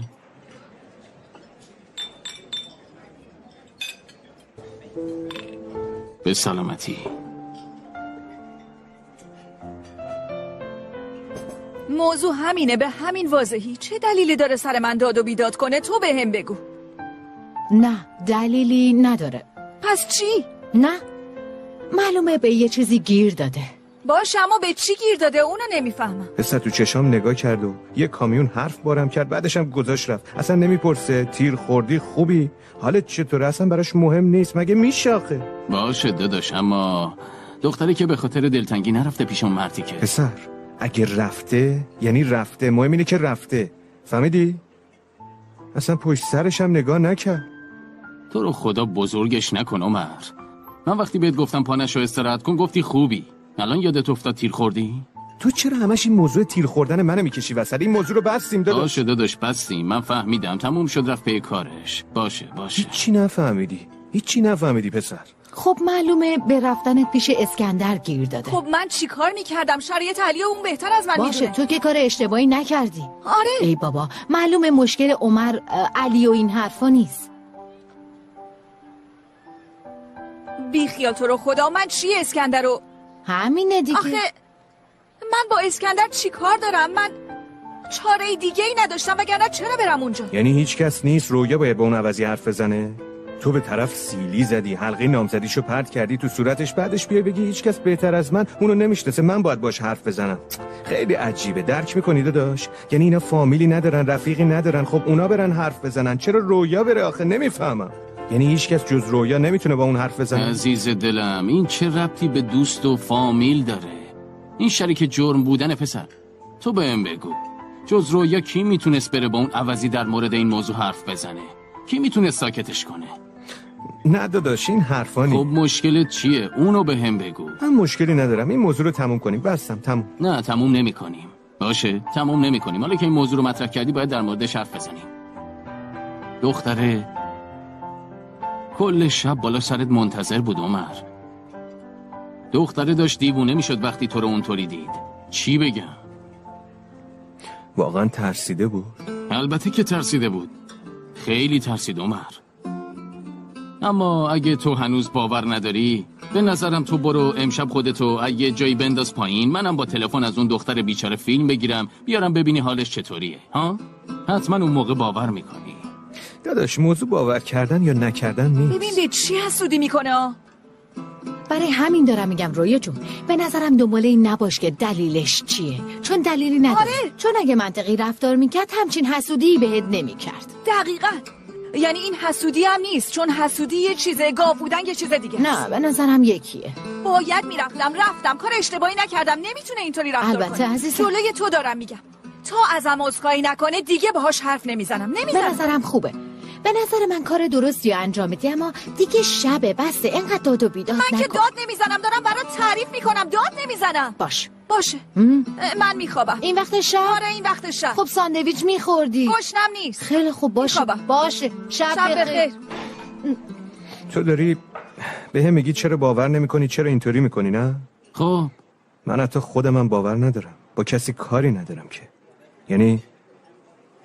یعنی وضعیتی که من و رویا داریم تجربه میکنیم، این اتفاقا و این رفتارا اصلا نمیتونم باورشون کنم، به خدا نمیتونم. عمر من دیدم اون دختره چطوری نگات میکرد داداش. میفهمی؟ تو چشای اون نور بود. تو به من اعتماد کن داداش. پسر مشکل دقیقا همینه. پسر دارم میگم امیدم هست. امید به جای اینکه خوشحال باشی داری مشکل درست میکنی. داداش مشکل اصلی همینه. یعنی یه مشکلی میشه، یه مشکل قشنگی میشه که اگه رویا منو دوست داشته باشه، من اونو دوست داشته باشم، پسر من دیوونه میشم. دیگه چی میخوای داداش؟ ها؟ داداش دارم حد و حدودمو میگم. اگه یه ماه پیش بود، اگه اون آتیش سوزی اتفاق نمیافتاد، این دختره منو نگاه میکرد. اما الان داره بهت نگاه میکنه داداش. پسر این ذهنش به هم ریخته، نمیدونه داره چی کار میکنه. اون کیه، من کیم؟ تو رویای خودش غرق شده، داره همینطوری واسه خودش میچرخه. میاد معلم و بچه‌ها رو میبینه، با خودش میگه وای اینا چقدر بامزه. خاله رو میبینه میگه وای چقدر مهربونه. پسر وقتی میاد مغازه این توریستا به وسایل نگاه میکنه. ولی بعد از یه مدتی خسته میشه داداش، عادت میکنه دیگه، هیچی براش جدید نیست. بعد از اینکه خسته بشه تازه یادش میفته کی بوده و اینجا کجاست. بعدش میخواد بره، شایدم بذاره بره. خب من بعدش میخوام چی کار کنم؟ لیوانی که توش چای خورده اینجا بمونه، کسی بهش دست نزنه. یه وقت رو مبلی که اون نشسته کسی نشینه. شاید دوباره برگرده، وقتی برگشت همه چی مثل سابق میشه. همینطوری تو خودم میمونم داداش، تا شاید یه روز برگرده، شایدم دیگه بر نگرده. اون وقت تو میری دنبالش. اینو بگم خوبه؟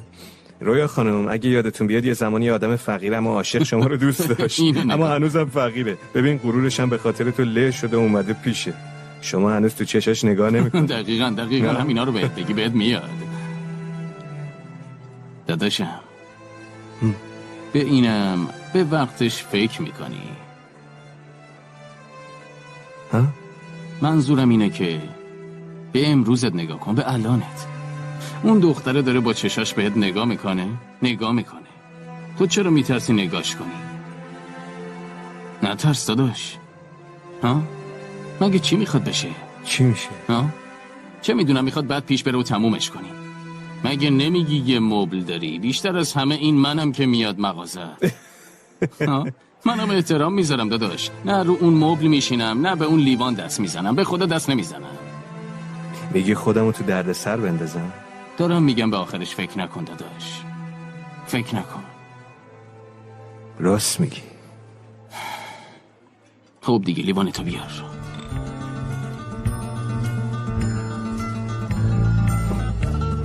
معلوم بود اینطوری میشه. بریز بابا، چیزی نخوردی. باشه.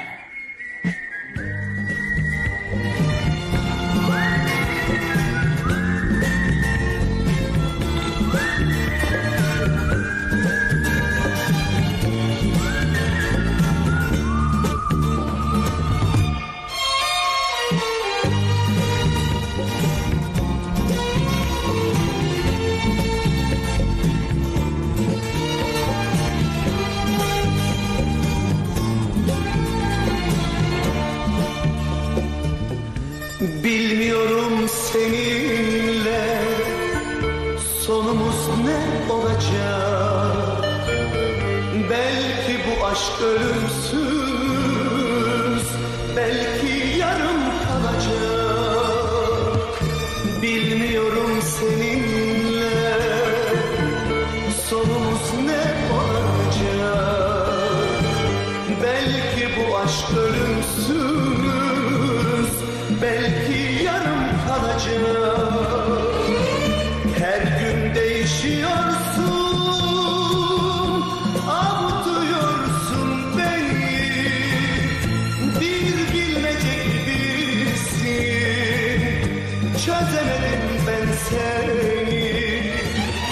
Seninle başım dertte, ne yapsam bilmiyorum. Canımdan bir parçasın, söküp atamıyorum. Seninle başım dertte, ne yapsam bilmiyorum. Canımdan bir parçasın, söküp atamıyorum.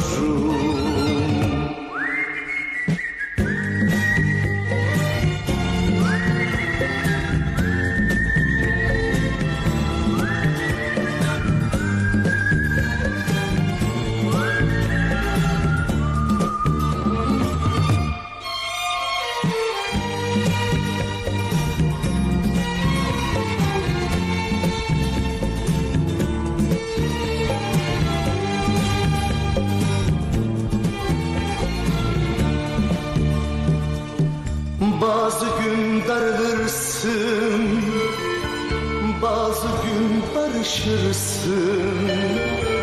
Bazı günde kaybolur, hasrete karışırsın. Bazı gün darılırsın, bazı gün barışırsın. Bazı günde kaybolur, hasrete karışırsın. Her gün değişiyorsun, avutuyorsun beni. Bir bilmece gibisin, çözemedim ben seni. Seninle başım dertte, ne yapsam bilmiyorum. Canımdan bir parçasın, söküp atamıyorum. Seninle başım dertte, ne yapsam bilmiyorum. Canımdan bir parçasın, عمر söküp atamıyorum. عمر چرا اومدی اینجا؟ چیزه من اون شب تو خونمون جا مونده بود، گفتم بیام بدم بهت، برای همین اومدم. واقعا به خاطر این اومدی؟ نه چیزه، آره گفتم شاید لازمت بشه برات بیارمش. واسه همین اومدم اینجا. من برم. خب نمیخوای چیزی بگی؟ میگم به نظرم من امروز یکم بد باد رفتار کردم، برای همین ازت معذرت میخوام. مهم نیست. خب دیگه. دیگه چی؟ نمیدونم، تو بگو. خب بذار بگم، چون اگه نگم تو دلم میمونه، اما باید اول خودم رو آماده کنم دیگه. برای چی آماده کنی؟ برای ناامیدی. چرا؟ بیخیال، حالا یه روزی بهت میگم دیگه. اما اینطوری نه، آخه اینطوری وسط خیابون نمیشه، اما یه روزی بهت میگم. خب کی؟ تو ماهی دوست داری؟ آره؟ دوست دارم. پس این کارو میکنیم. فردا من تو بالکنم شام آماده میکنم، ماهی برات درست میکنم، بعد راکی باز میکنیم. اما برای تو نه ها، چون آخرش میدونم چه اتفاقی میفته. حالا یه بار اینطوری شده. اشکال نداره، چون من همشو لازم دارم. اون یه شیشه رو میخورم، بعدش به بعدش بعدن فکر میکنیم.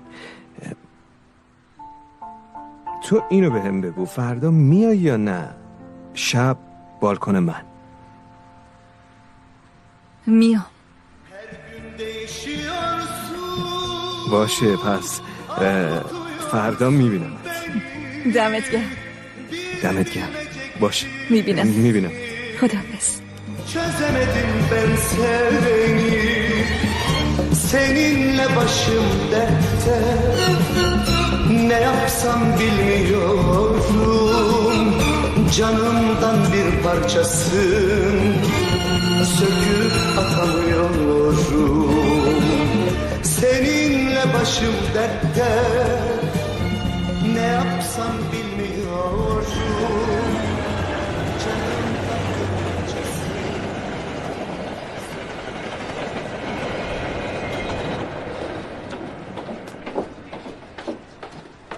اوزان کجا میری سر صبحی؟ دیشبم که دیر اومدی، من نتونستم ببینمت. الان دیدی مامان، بفرما بگو چیزی شده؟ یعنی چیزی شده؟ پسرم دارن خونمون ازمون میگیرن، تا صبح نتونستم بخوابم، هر لحظه ممکنه برگردن. ماما من که بهت گفتم حلش میکنم ها، نگران نباش باشه. اوزان چیه؟ میگم میخوای برو پیش چیز؟ کی؟ پیش عمود. اون نانجیب و بی خیال مامان، یعنی اینقدر بدبخت شدی بری پیش اون؟ بهمون بده کاره. باشه حالا هرچی نمیخوام.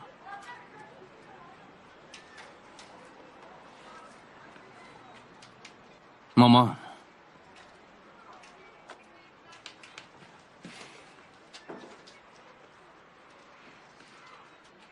من حلش میکنم. تو نگران نباش باشه. نگران نباش.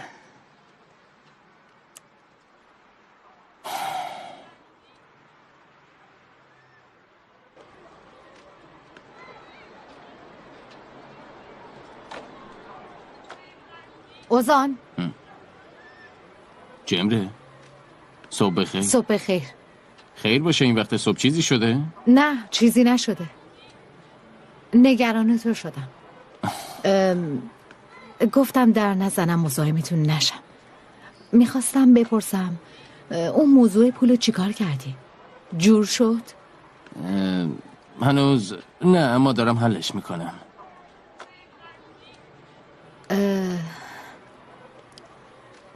این برای توه. این چیه؟ راستش میخواستم برای گنش یه چیزایی بخرم. رویا این پولو به هم داد تا وسایل خونه باهاش بخرم. مبلغ زیادی نیست، اما شاید یه کمکی بکنه. جمره ممنون، اما نمیشه. میشه. حالا تا وقتی گنشو بیارم میتونم پول جمع کنم. کارم پیدا کردم. واقعا؟ آره، برای همین میگم اینو بگیر. خواهش میکنم.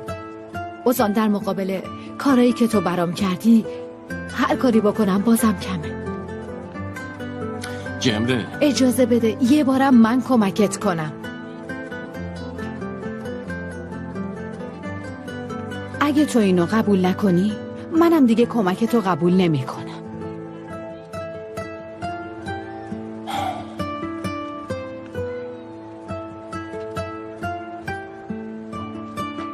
ممنونم. من ازت ممنونم. کجا کار پیدا کردی؟ ظرف میشورم. خیلی خوبه. آره. تبریک میگم. ممنون. فعلا بذار ببینم میتونم از پسش بر بیام یا نه.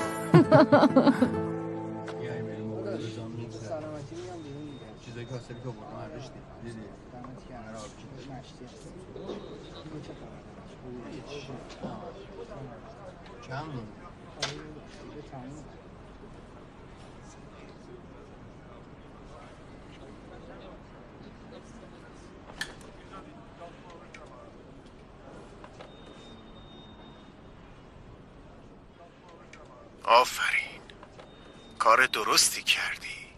هر چیزی که میگم و باید فوراً انجام بدی. از این به بعد همینه. چرا گفتی بیاد؟ اونو تو باید بگی. اون شب چی شد؟ تو هم میدونی یه اتفاقایی افتاد، اما چی؟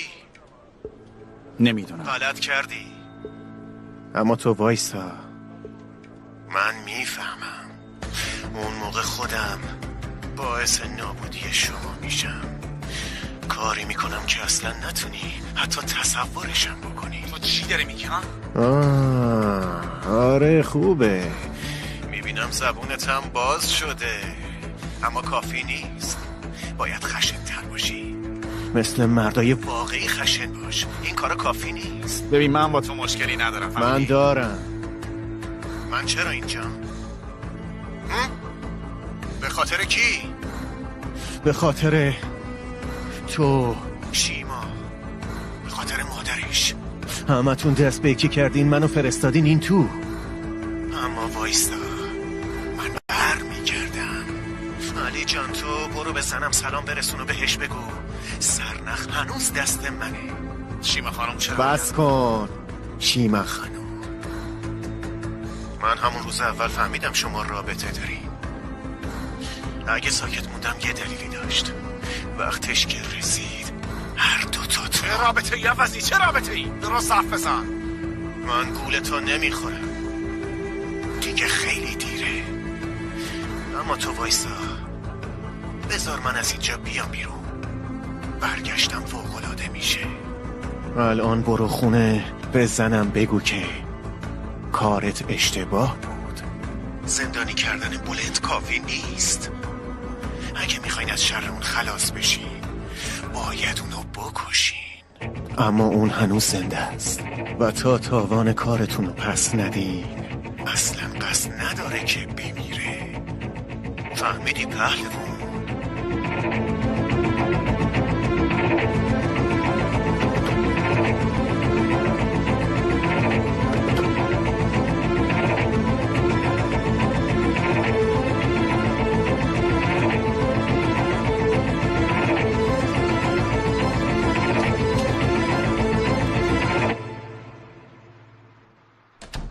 عزیزم خب دیگه تو برو بازی کن. چطوره؟ راستش وضعیت اطلس یکم فکر آدمو مشغول میکنه. یعنی چی؟ نشون میده که افسرده است.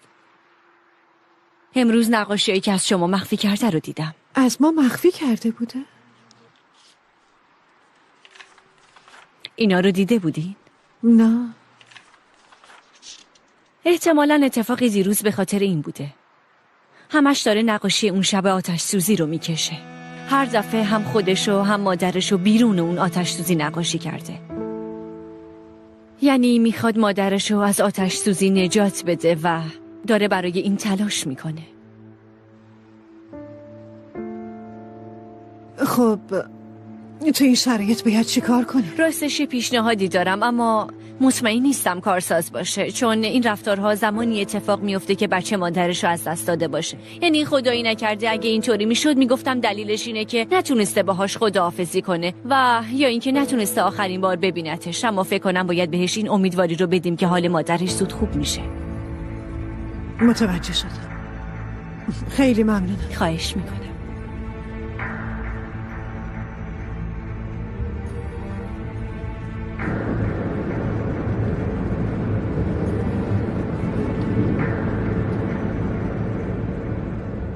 همتون دست به یکی کردین منو فرستادین این تو. اما وایستا، من همون روز اول فهمیدم شما رابطه دارین. اگه ساکت موندم یه دلیلی داشت.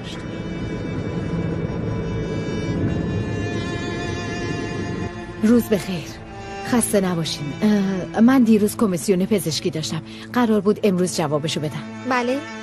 قرار بود جواب کمیسیونیشو بگیرم. جبر کایبلی. یه لحظه. اومده؟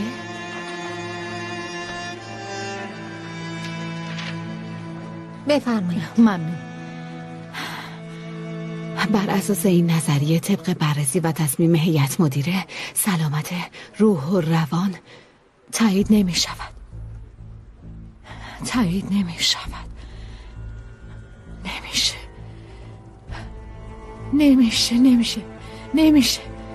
نمیشه. این امکان نداره. همچین چیزی امکان نداره. نمیشه. رئیس بیمارستان کجاست؟ الان جلسه رئیس دارن. بیمارستان کجاست؟ الان جلسه دارن خانم، نمیتونید برید داخل. خانم محترم وایسین، نمیتونید برید داخل، جلسه دارن. فوراً بیاین اتاق رئیس. چه خبره؟ توضیح میخوام. گزارش رو گرفتین، اونجا همه چی رو نوشته. واقعا؟ تصمیمتون اینه؟ یعنی سلامت روح و روان منو تایید نمی‌کنین؟ آره؟ طبق گزارش‌های پزشکی قبلی و الانتون این تصمیم گرفته شده جمره خانم. پزشکی؟ میتونم یه چیزی بپرسم؟ تصمیم‌های پزشکی رو به چه قیمتی میفروشین؟ اگه از اول قیمتتون رو میگفتین شاید منم پولم میرسید. این چه طرز حرف زدنه؟ چرا بی احترامی میکنید؟ بی احترامی؟ باشه، من الان بهتون نشون میدم بی احترامی یعنی چی. بفرمایید ببینیم بی احترامی یعنی چی. بفرمایید. این ویدیو یکی از دکترای شما با یکی از آدمای شوهرم معامله میکنه. بفرمایید ببینیم بی احترامی یعنی چی. جمله خانومین چیه، دروغ میگم؟ نه، این فقط یه سوء تفاهمه. واقعا؟ پس حقیقت تو دادگاه روشن میشه. البته با کمال میل، اما این موضوع کارتون رو سخت میکنه، چون تو این جلسه به نفع شما رأی دادم.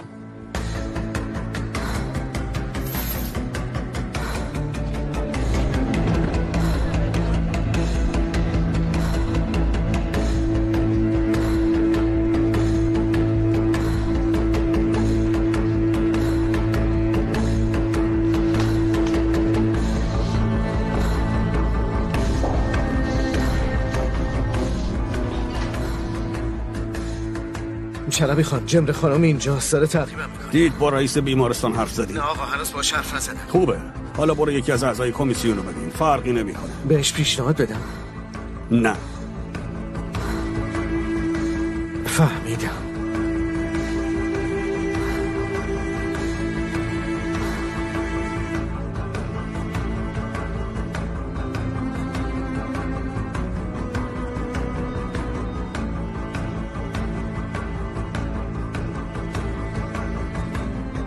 بفرمایید.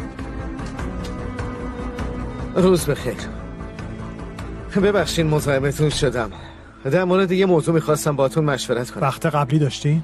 نه، به خاطر خودم نیومدم، به خاطر دخترم اومدم. ممنونم که راهنماییم کردید. ایشون آدم کلبه کایابلی هستن، عدنان اورسلیم، از اتاق روانشناسی که فردا قراره توش جلسه باشه خارج شد. تو اولین فرصت میارم تا شما معاینه‌اش بکنید. البته، اما دخترتون باید قبول کنه که درمان بشه. اصلا عجله نکنید، یکم صبور باشید. خیلی ممنون.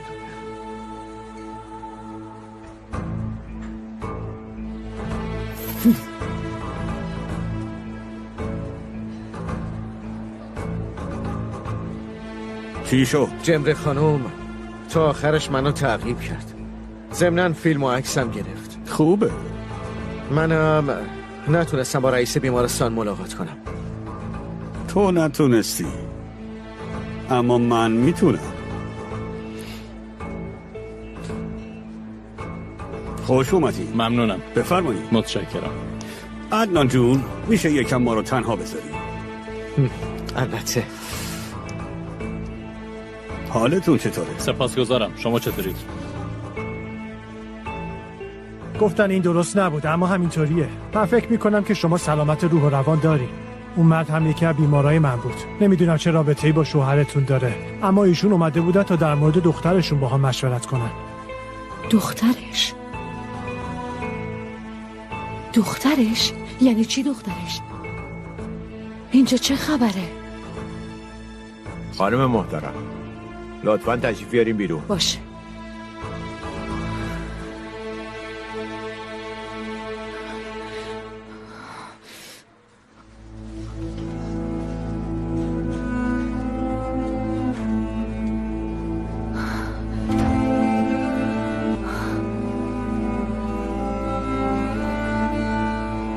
تو بود. چیه؟ انگار ناامید شدی.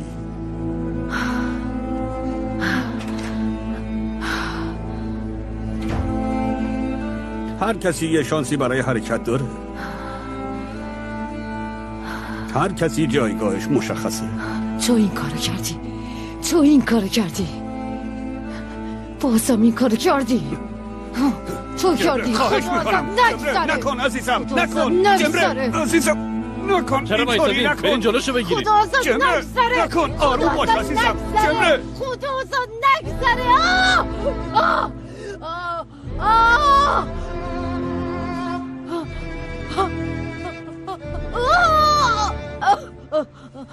آروم باش عزیزم. جمره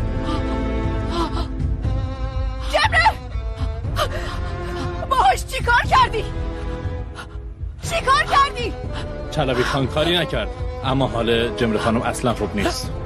رویا تو رو خدا ولم نکن، تو رو خدا نزار منو ببرن. کنارتم، پیشتم جمره. اینجا نزار ببرن. جمره خانم رو ببرین یکم استراحت کنه. نزار اینجا، نزار منو با خودشون ببرن.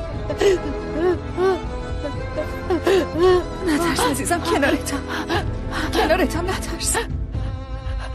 برین کنار خودم میبرمش. خواهش میکنم آروم عزیزم. نه منو ببرن، تنها نزار. من اینجا نترس. من اینجا ببرن. نزار منو ببرن. ولت نمی کنم، نترس. کجا میبرین؟ شما نگرانش نباشید، برای اینکه آروم بشه بردنش اتاق. بذارین شما را معاینه کنن، گردنتون زخمی شده. مهم نیست، اون خوب باشه. من چیز دیگه ای نمیخوام.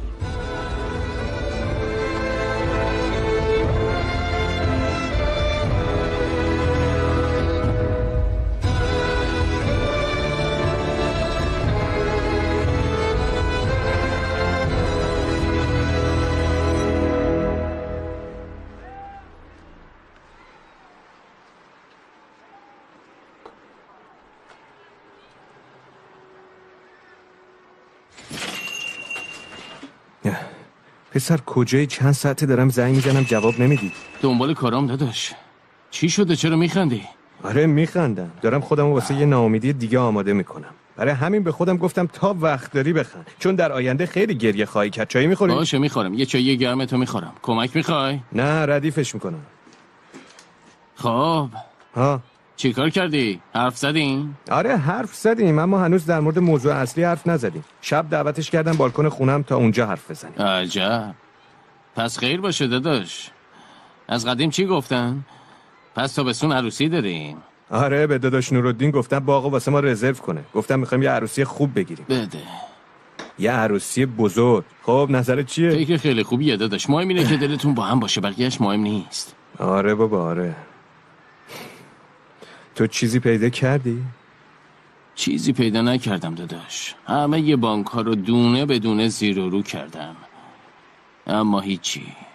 معلوم بود اینطوری میشه داداش، داری وقت تلف میکنی. صبح مادرم بهم میگه میخوای بری پیش عموت. تو چی گفتی؟ چی بگم عمر؟ گفتم جهنم میرم اما پیش اون نه. چی بگم؟ حق با توه داداش، اما عموت به تو بدهکاره. نمیخوای که جلوش دست دراز کنی. نه داداش، این کارا اینطوری حل نمیشه. من باید یه راه دیگه پیدا کنم. عمر جونم، تو قمارخونه یه یارو بود، تو کارای قرض و اینجور چیزا بود.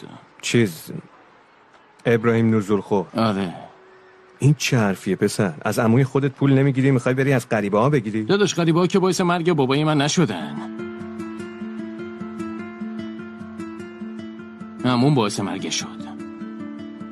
راست میگی داداش، اما اگه اتفاقی بیفته اونام باعث مرگ تو میشن، میدونی؟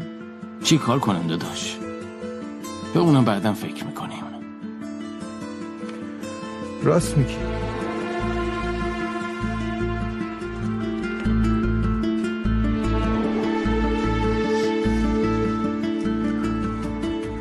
چطوره؟ داره استراحت میکنه. دلم میسوزه. مطمئنم الان بهتر درک میکنین که چرا خواستم با شما ملاقات کنم. نمیتونستم اجازه بدم گزارش سلامتشو بگیره، چون به هر حال برای دخترم خیلی خطرناکه. میفهمم، اما اعضای هیئت جلسه اصلا موافق نبودن. به خاطر قولی که به شما دادم مجبور شدم با همکارم صحبت کنم. احتمالاً اونا هم الان وخامت موضوع رو فهمیدن بعد از این اتفاق. البته. پس میتونم یه نسخه از تصمیم کمیسیون پزشکی رو داشته باشم؟ البته، الان میگم بیارن. و اون اتفاقی که افتاد به عنوان مدرک فیلم دوربینای مدار بسترم میخوام. حتما. این چه حرفیه؟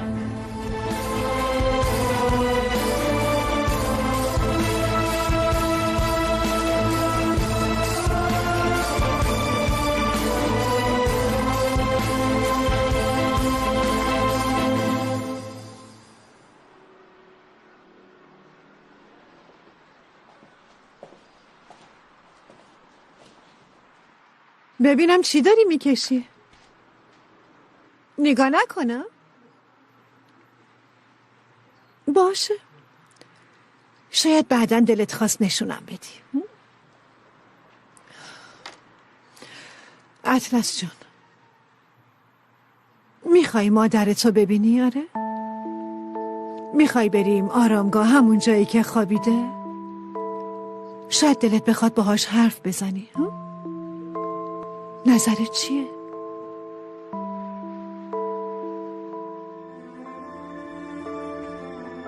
باشه فهمیدم. باشه. ساعت چند داداش؟ دمت گرم. چی میگه؟ ردیفه، ساعت 8 میریم. خب کجا بریم؟ هر جا میخواد باشه، به تو چه، با هم میریم. عمر نمیخوام بیای داداش. نه بابا. آره. چرا؟ من تنهایی میرم، تو دخالت نکن داداش. باشه؟ به خاطر من همینطوری 1000 تا بلا سرت اومده، دیگه نمیخوام. عجب، انگار از هم دور شدیم به خاطر تو، به خاطر من. باشه اوزان خان، من دخالت نمیکنم، موضوع شخصی خودته. من دارم اینو بهت میگم داداش، نکن. در ضمن تو امشب یه برنامه دیگه داری. بمونه واسه یه وقت دیگه. در ضمن از صبح تا حالا دعا میکنم یه جوری امشبو بپیچونم، اینم شد بهونش. عمر، یا من خودم تنهایی میرم یا چی؟ انتخاب دیگه ای داری؟ هست داداش، مگه تو استانبول نزورخور دیگه ای نداری؟ من پیدا میکنم. باشه؟ یعنی تصمیمتو گرفتی؟ آره گرفتم داداشم. داداش مطمئنی؟ آره مطمئنم عمر. باشه؟ خیلی خوب، باش. ببین مراقب خودت باش، خیلی مراقب باش، نگرانت میشم. باشه نگران نباش. اگه چیزی شد زنگ بزن. زنگ میزنم. من رفتم.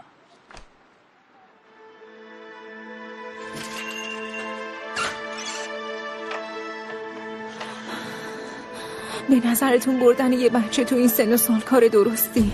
من که نمیدونم. مطمئنین؟ خودت که حرفای دکتر رو شنیدی، باید با مادرش خداحافظی کنه. خب حق داره. زندگی این بچه زیر و رو شد.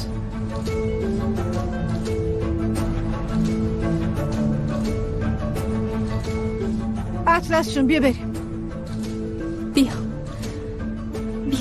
بیا تا زیپتو ببندم.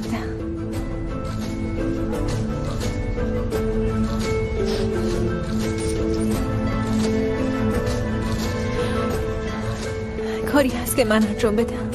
خیلی ممنون. بیا عزیزم، دستمو بگیر. آفرین پسرم.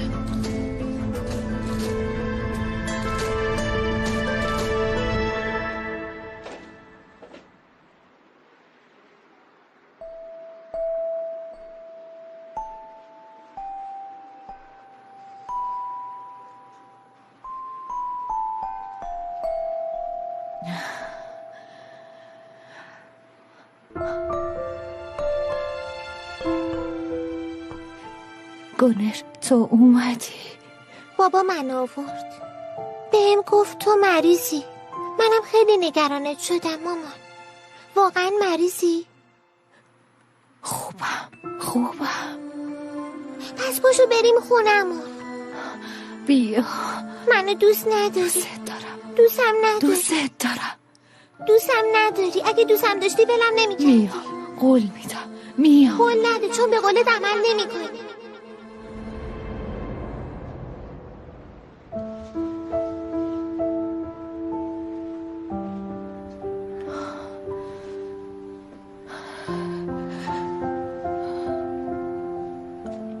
جمره کجاست؟ کی؟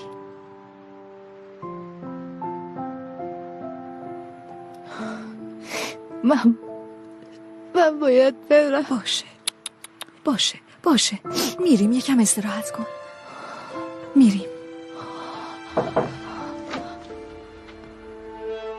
تو اینجا چی کار میکنی؟ برو وگرنه پلیس خبر میکنه. خبر کن. کی میتونه چیزی بگه اگه بخوام زنمو ببینم؟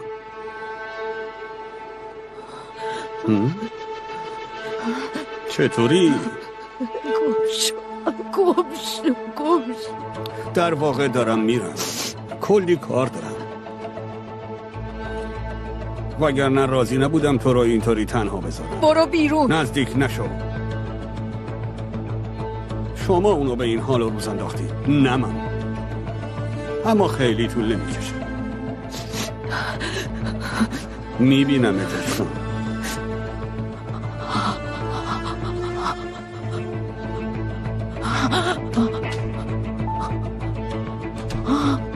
هیچ چیزی نیست. رفت. من کنارتم. نمیتونه کاری بکنه. من از اینجا میبرمه.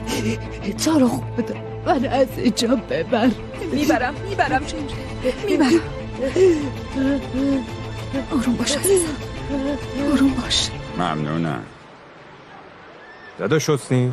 به عمر جون خوش اومدی. ممنون. چی بهت بدم؟ راست سیبامون خیلی تازن. همین امروز صبح اومد. داداش میوه نمیخوام، شب مهمون دارم، میخوام ماهی درست کنم. تو بهم جعفری و ریحون و نعنا بده و اینکه کلی هم لیمو میخوام. باشه تو فعلا اینو بگیر. نوش جونت. الان ردیفش میکنم.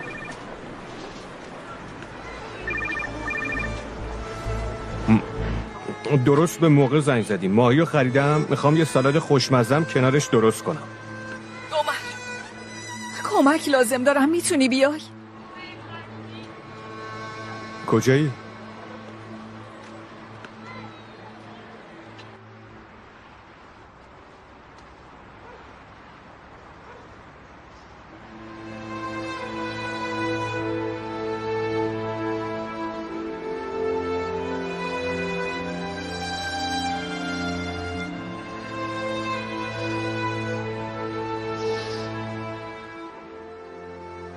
آره عزیزم، مامانت اینجا خوابیده.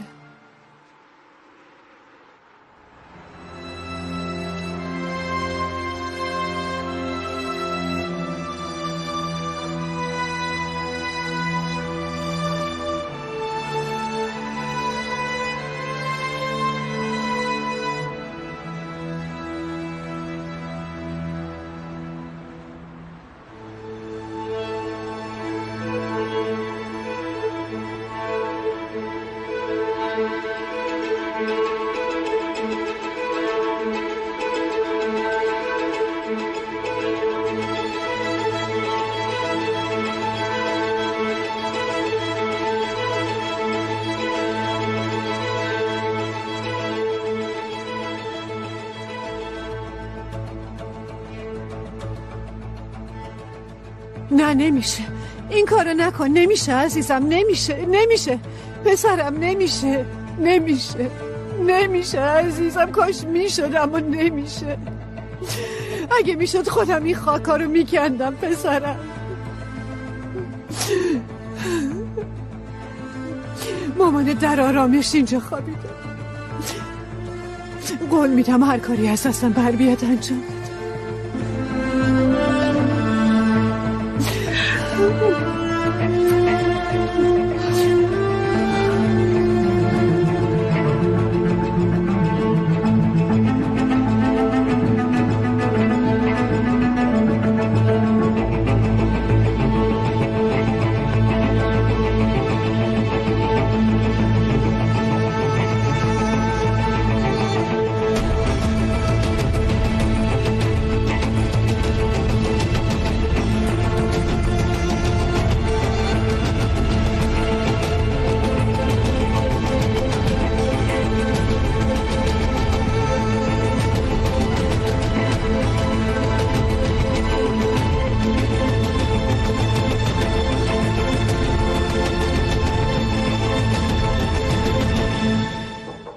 بیا.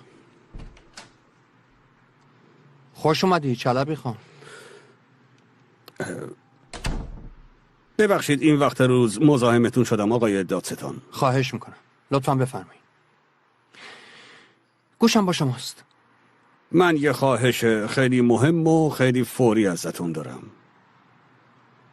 همه چی رو براتون تعریف میکنم اما بهتر خودتونم با چشمای خودتون شرایطو ببینید.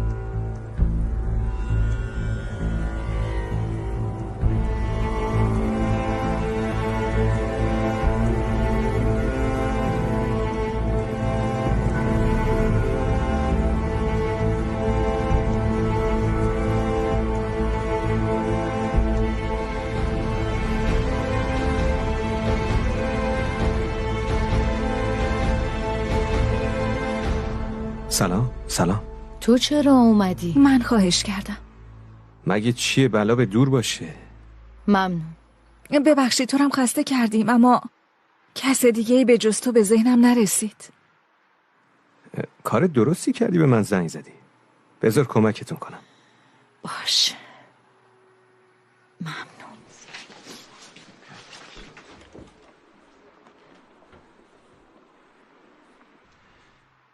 موضوع اینه همش هم نداشته باشین لااقل یه قسمتیشو بگیرم من برای من خیلی خوب میشه. یه قسمتش چیه؟ همشو میدم، حتی بخوای بیشترم میدم، اما موضوع این نیست. موضوع چیه؟ بعدش تو چقدر میتونی به ما پس بدی؟ هرچی باشه میدیم دیگه. به هر حال ما مثل بانکا کار نمی کنیم. میفهمی چی میگن؟ آره میفهمم. خب سودش دقیقا چقدره؟ راستش ما تصمیمای شخصی نمیگیریم، ما تعرفمون مشخصه، یعنی کارمون روز سوده. باشه همینطوری میگی، اما میدونی داری به چی باشه میگی؟ میدونم، تو نگران نباش.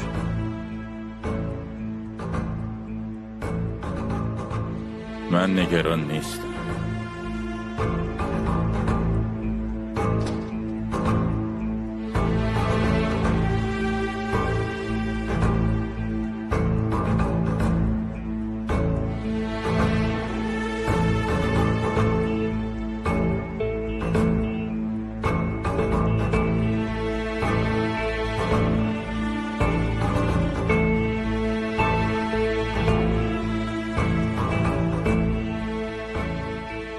تو باید به بدش فکر کنی.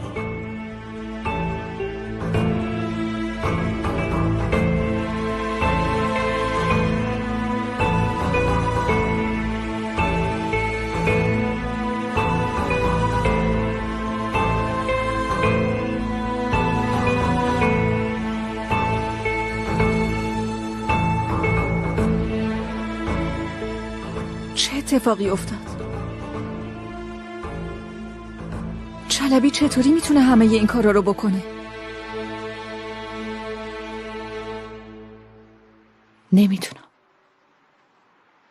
نمیدونم دیگه هیچی نمیدونم رویا. هیچی نمیدونم. گفتی عدنانو گیر انداختی درسته؟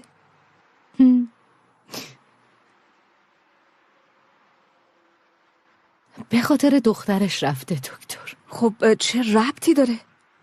یعنی چی؟ ربطی نداره دیگه، هیچ ربطی نداره. چون عدنان دختر نداره. متأهلم نیست. یک کاسه زیر نیم کاسه است. اصلا نمیفهمم. نمیدونم کی داره با کی بازی میکنه، کی داره به کی دروغ میگه. اما دیگه هیچی نمیفهمم. همیشه یه قدم از من جلوتره. همیشه از من جلوتره. همیشه از من قوی تره.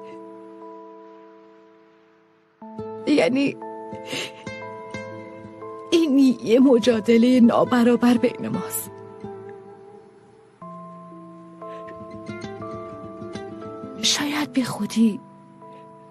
بی خودی تلاش میکنم، فایده ای نداره. چرت و پرت نگو، اونم میخواد تو اینطوری فکر کنی، میخواد تو تسلیم بشی.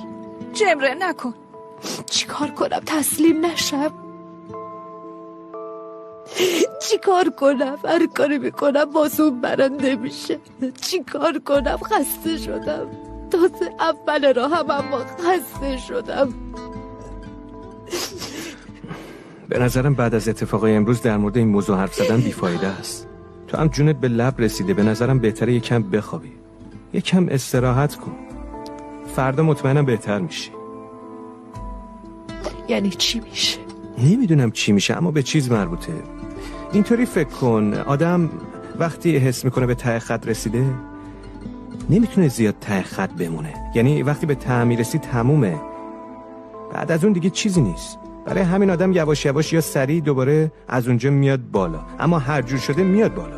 یعنی میگه به ته خط رسیدم؟ آره. ممکنه همه چی ممکنه، اما جوری دیگه بهش نگاه کن. این که از این به بعد دیگه نمیافتی، دیگه چیزی واسه از دست دادن نداری. تو الان داری بهم روحیه میدی یا داری دفنم میکنی؟ نه، بهتره اینطوری نگیم. بگیم آدم شکست میخوره قوی تر میشه. آره شما توی این موضوع اصلا اکیپ خوبی نیستی. ای بابا، اینطوری یا اونطوری بالاخره تونستی بخندی، درسته؟ آره درسته. باشه من برم یکم استراحت کنم. باشه منم میام. نه نیازی نیست، جدی میگم من خوبم. ممنونم، خیلی ممنونم. تو خوب باش، بقیهش مهم نیست.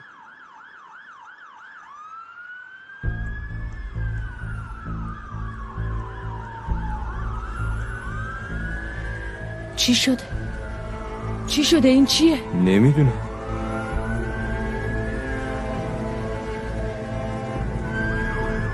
چی شده؟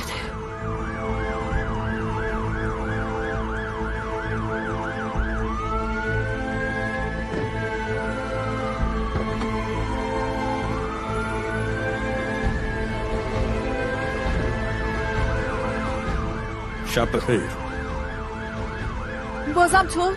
خیر باشه، واسه چی اومدی اینجا؟ برو وگرنه پلیس خبر میکنه. لازم نیست خبر کنی، خودشون اینجا. چی میخوای؟ میخوام بیشتر از این خسته نشی. البته انتخاب با خودت، اما فقط 2 تا انتخاب داری. یا با این آمبولانس میری کلینیک یا با من میای خونم. واقعا هیچ جا نمیام. هیچ انتخابی نداری جمره خانم، بنا به گزارش همسرتون چلبی خان حضانت شما رو به عهده دارن. یعنی مسئولیت همه کارهای شما بر عهده ایشونه. ایشون تصمیم میگیرن که چطوری درمانتون ادامه پیدا کنه.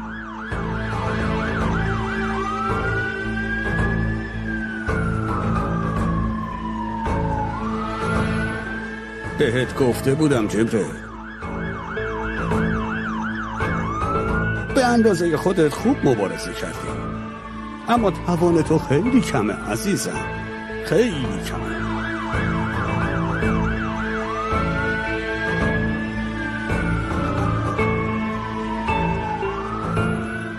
زود باش، گنش منتظرته.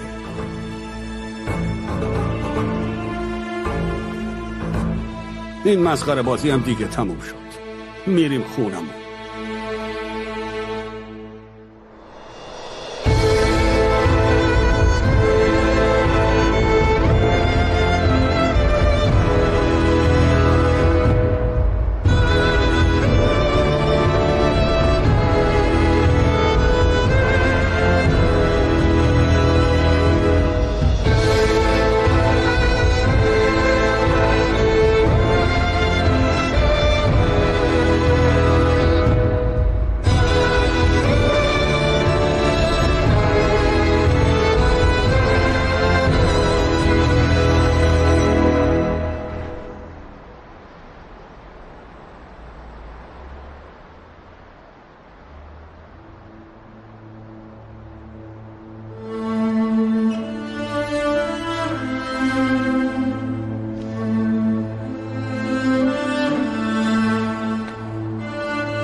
گریز خانم. تو بودی؟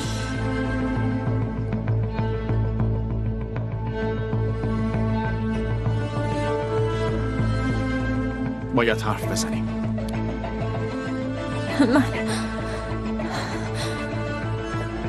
من وضعیتم مناسب نیست. ماسک لازم دارم. میخوام چهرتون رو ببینم. چرا ازم مخفی میکنی؟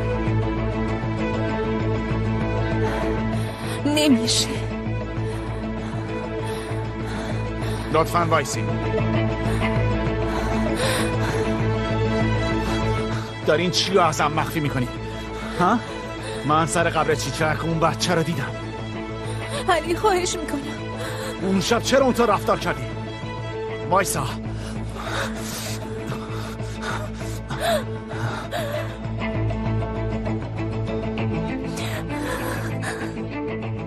دیگه فرار نکن. علی لطفا خواهش میکنم. لطفا لطفا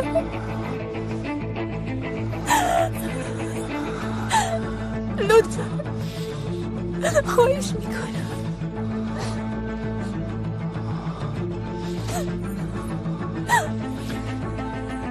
صورتتو ببینم.